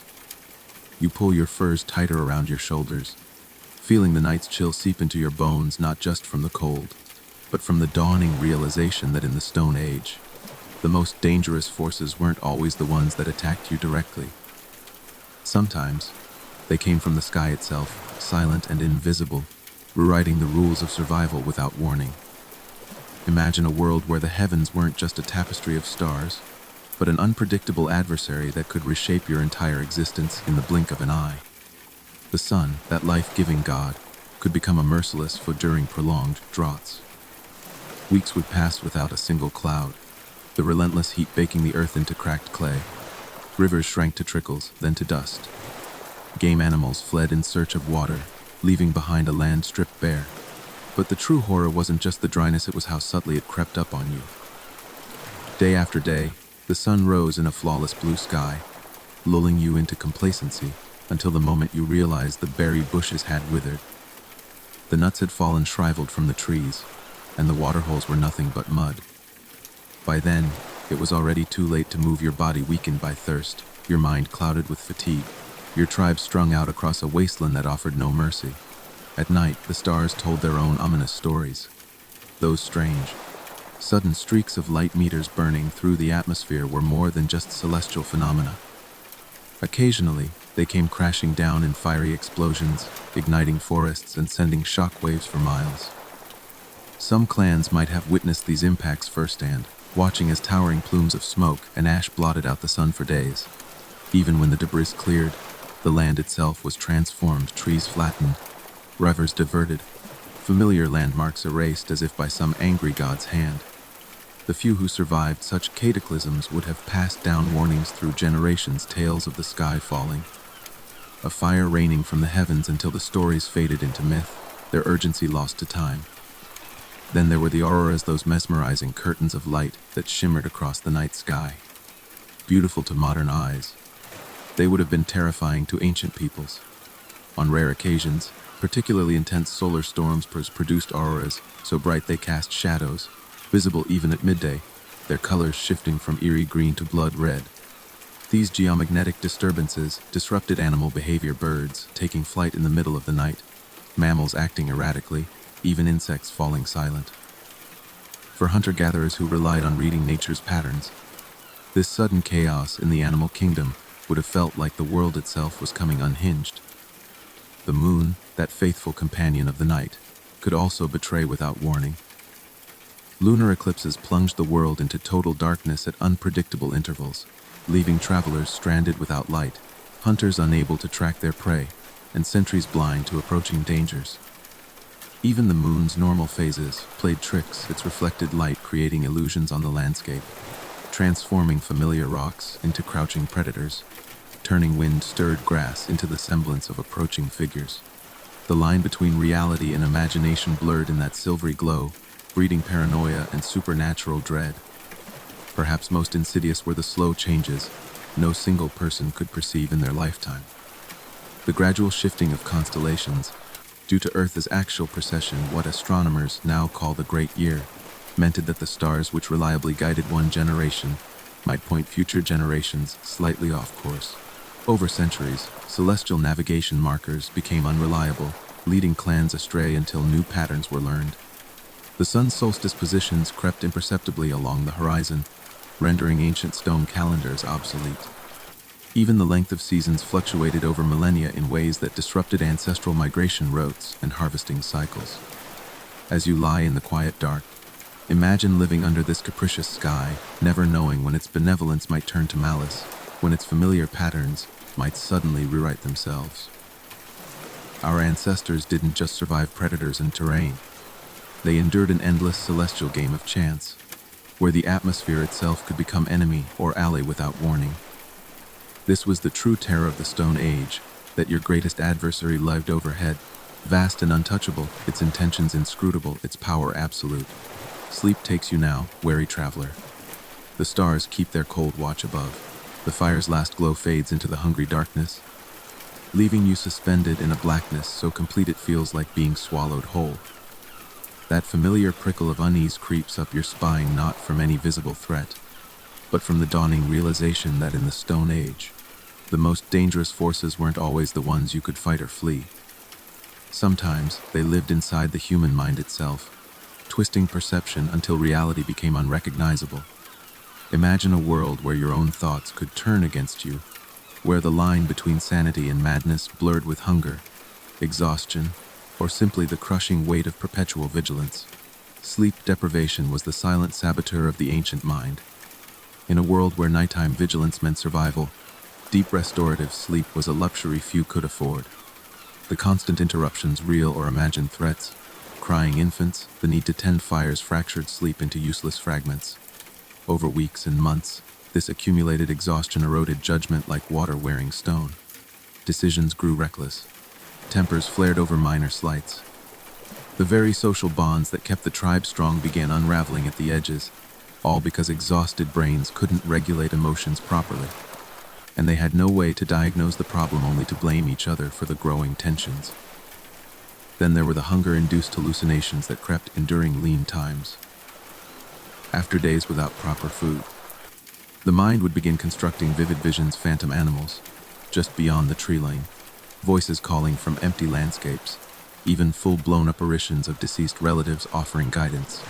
The body's desperate need for calories hijacked the brain's visual cortex, creating mirages of berry patches or herds where none existed. Some anthropologists believe this explains certain spirit vision traditions, what we now recognize as starvation-induced psychosis, being interpreted as supernatural encounters. The isolation of small bands created its own mental hazards. Without outside perspectives, strange ideas could take root and flourish unchecked. A shaman's dream about contaminated water might become entrenched taboo, even if the original danger had long passed. Children raised on these stories incorporated them into their worldview, passing amplified versions to the next generation, until the tribe was governed by elaborate restrictions no one could explain, but everyone feared to violate. Perhaps most terrifying were the neurological conditions we now understand, but which to them seemed like possession or curses. Epilepsy striking without warning, turning a respected elder into a thrashing, frothing mystery. Strokes that altered personalities overnight, making gentle souls suddenly violent. Dementia creeping in like fog, stealing memories and faces until a loved one became a confused stranger lashing out in fear. These weren't rare occurrences in a time before medicine. They were regular tragedies that tribes had to absorb and adapt to, often interpreting them as spiritual punishments. The environment itself conspired against mental stability. Carbon monoxide from poorly ventilated fires caused chronic low-grade poisoning, headaches, confusion, and lethargy that colored every interaction. Heavy metals leaching from certain cooking stones into food created mood swings and neurological symptoms. Even something as simple as seasonal affective disorder during long winters could mean the difference between a cohesive tribe and a fractured one. Without understanding why, everyone grew more irritable when the days shortened. Language barriers compounded the suffering. Without precise words to describe mental states, anguish remained isolated and incomprehensible. How do you explain depression when your language has no concept for it? How do you seek help for intrusive thoughts when your culture has no framework for such experiences? Mental suffering became private torment, often expressed as physical complaints or strange behaviors that only further alienated the sufferer. As you lie in the darkness now, imagine carrying the psychological weight, not just fear of external threats, but the growing realization that your own mind might betray you at any moment. That the line between real danger and imagined terror was forever blurred. That sometimes, the most frightening thing in the ancient darkness wasn't what lurked out there, but what might be growing inside your own skull. Sleep takes you now, time traveler. The fire watches over you, and the night is patient. The cave walls seem to breathe in the flickering light of the dying fire, their rough surfaces alive with shadows that twist and merge like restless spirits.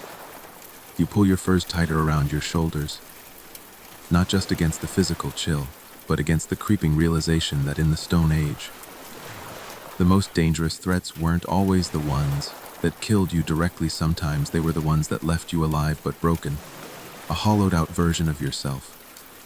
Imagine a world where survival wasn't measured in simple life or death, but in the slow erosion of your humanity under relentless pressure.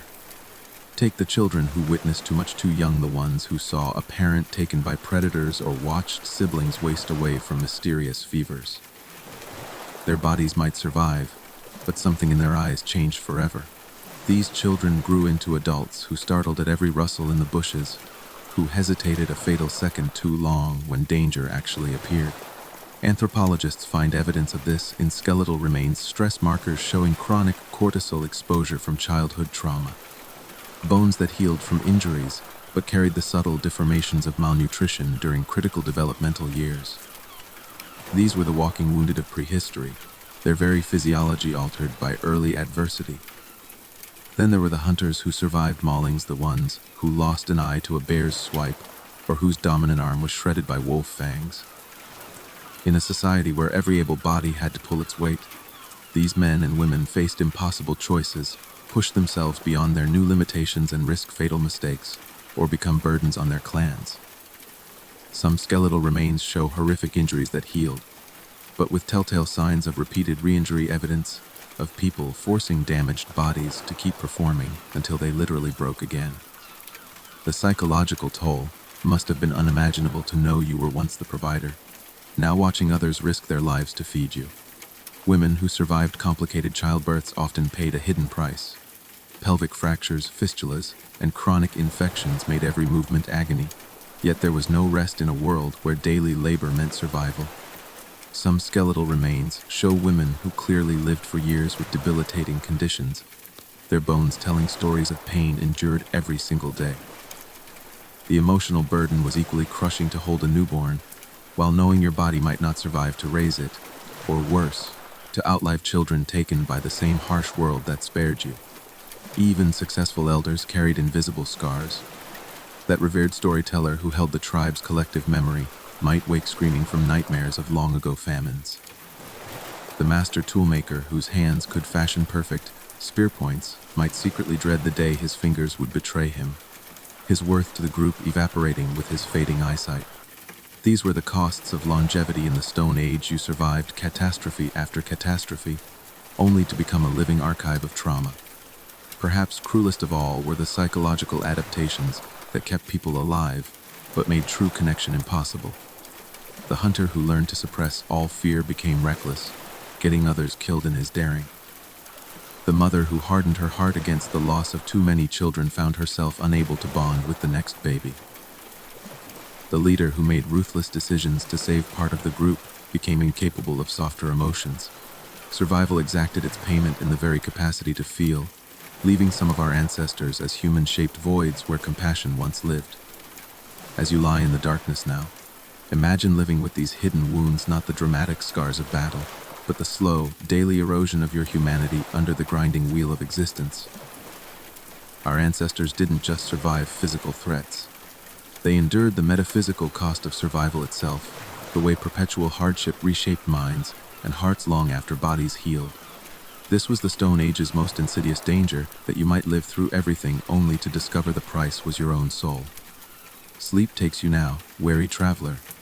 The fire's glow fades, but tomorrow's trials will come soon enough. The fire's last ember surrenders to the night, its fading glow revealing strange shapes in the cave's uneven walls. You lie motionless, listening to the rhythmic drip of water somewhere in the darkness, a sound that would have been comforting to your ancestors, yet carried hidden dangers they could scarcely comprehend. Imagine a world where water, the very essence of life, could become an instrument of death in ways more insidious than drowning. Where thirst might drive you to drink from pools that looked pristine but carried doom in every sip. Where the clearest streams hid microscopic predators waiting to claim you from within. Consider the tranquil forest ponds, their glassy surfaces reflecting the sky like perfect mirrors.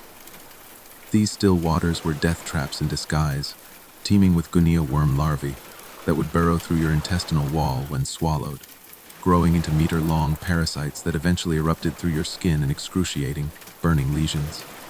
The only removal method: slowly winding the worm around a stick over days or weeks, an agonizing process our ancestors perfected through gruesome trial and error. Even successful extraction left victims vulnerable to deadly secondary infections, their bodies weakened for months afterward. Then there were the slow-moving streams that seemed so inviting on hot days. Their lazy currents carried invisible threats like schistosomiasis parasites, microscopic flukes that penetrated bare skin to take up residence in blood vessels, causing years of organ damage. Early symptoms were subtle: a rash where you waded in, mild fatigue.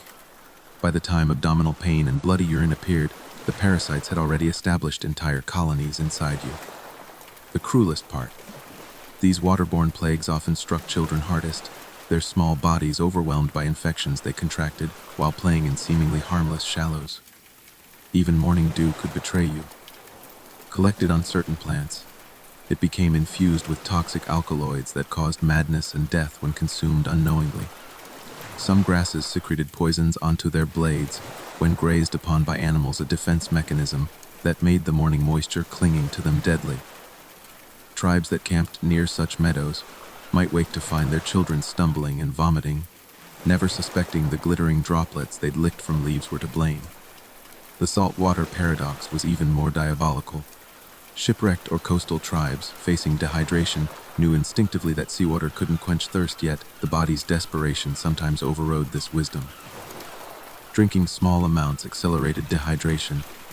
Drinking large amounts led to kidney failure and seizures. Those who resisted faced a different hell, the torment of watching undrinkable water stretch to every horizon while their tongues swelled and minds unraveled from thirst. Perhaps most terrifying were the water sources that alternated between safe and deadly with no visible change. A spring that nourished a clan for generations might suddenly turn toxic after underground seismic activity altered its mineral content. Two people could drink from the same pool, one would be fine. The other would writhe in agony hours later as their nervous system shut down. The randomness made it impossible to develop reliable precautions, turning every drink into a potential gamble with fate. As you lie in the darkness now, imagine living with this constant low-grade anxiety that the substance your body craved more than food might also be its destroyer. Our ancestors didn't just fear predators and starvation. They endured a world where life's most essential requirement could become its most cunning adversary. This was nature's cruelest joke, making survival dependent on something that could kill you in a dozen different ways, each more insidious than the last. Sleep takes you now, wary traveler. The night is long and dawn's thirst will come soon enough. The cave walls seem to pulse in the dying firelight, their rough surfaces alive with shadows that twist like restless spirits. You pull your furs tighter, feeling the night's chill seep into your bones, not just from the cold, but from the dawning realization that in the Stone Age, the most dangerous forces weren't always the ones that attacked you directly. Sometimes they came from within your own community, from the fragile web of human relationships that could unravel with a single careless word or unintended slight. Imagine a world where survival depended on absolute group cohesion, yet where that same closeness bred tensions that could explode without warning into violence or betrayal. Consider the delicate balance of food distribution during lean times. That piece of meat given to a pregnant woman might mean another hunter went without enough protein to recover from injuries. The extra portion for an elder meant a child's growth might be stunted. These weren't abstract moral dilemmas, they were daily calculations with life or death consequences, where every decision created invisible ripples of resentment that could surface months later when new crises emerged. The tribes that survived developed elaborate sharing rituals, not out of naive altruism, but from hard-won understanding that unfairness to fester would eventually tear the group apart. Then there were the mating dynamics that simmered beneath the surface. In small bands where potential partners were limited, romantic rejections carried existential weight. A spurned suitor might become a reluctant hunter, his half-hearted efforts endangering the whole group. A love triangle could divide loyalties during critical moments when unity was essential. Even something as natural as sexual attraction could become dangerous when it crossed generational lines or threatened established pair bonds that formed the group's social foundation. The elders presented their own paradox. These living libraries of survival knowledge were invaluable until their minds began to fade. The same elder who remembered where the drought-resistant tubers grew might also insist on leading the group to hunting grounds that had been barren for years. Challenging their authority risked losing precious knowledge, but obeying faulty memories could be equally deadly. This tension between respect for tradition and necessary adaptation played out in countless small dramas, each with potentially catastrophic consequences. Children's socialization held hidden perils too, in groups where most adults were engaged in survival tasks. Older children often cared for younger ones, a practical solution that sometimes turned tragic when play became too rough or dangerous games went unsupervised. A broken arm from climbing trees, a drowning in shallow water while others weren't watching. These accidents could eliminate future hunters or mothers the tribe desperately needed. Yet keeping children constantly restrained meant they wouldn't develop the skills and risk assessment necessary for survival. It was an impossible balance with no perfect solution. Perhaps most volatile were the leadership transitions. When a strong hunter or wise elder died unexpectedly, The resulting power vacuum could send ripples through the group for years. Ambitious young men might take increasingly dangerous risks to prove themselves worthy successors. Former rivals who'd kept their disagreements in check might suddenly find reason to clash.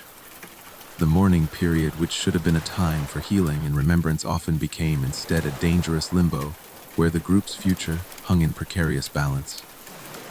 As you lie in the darkness now, imagine living with this constant low-grade social tension, knowing that the people you relied on for survival were also the ones most capable of destroying you.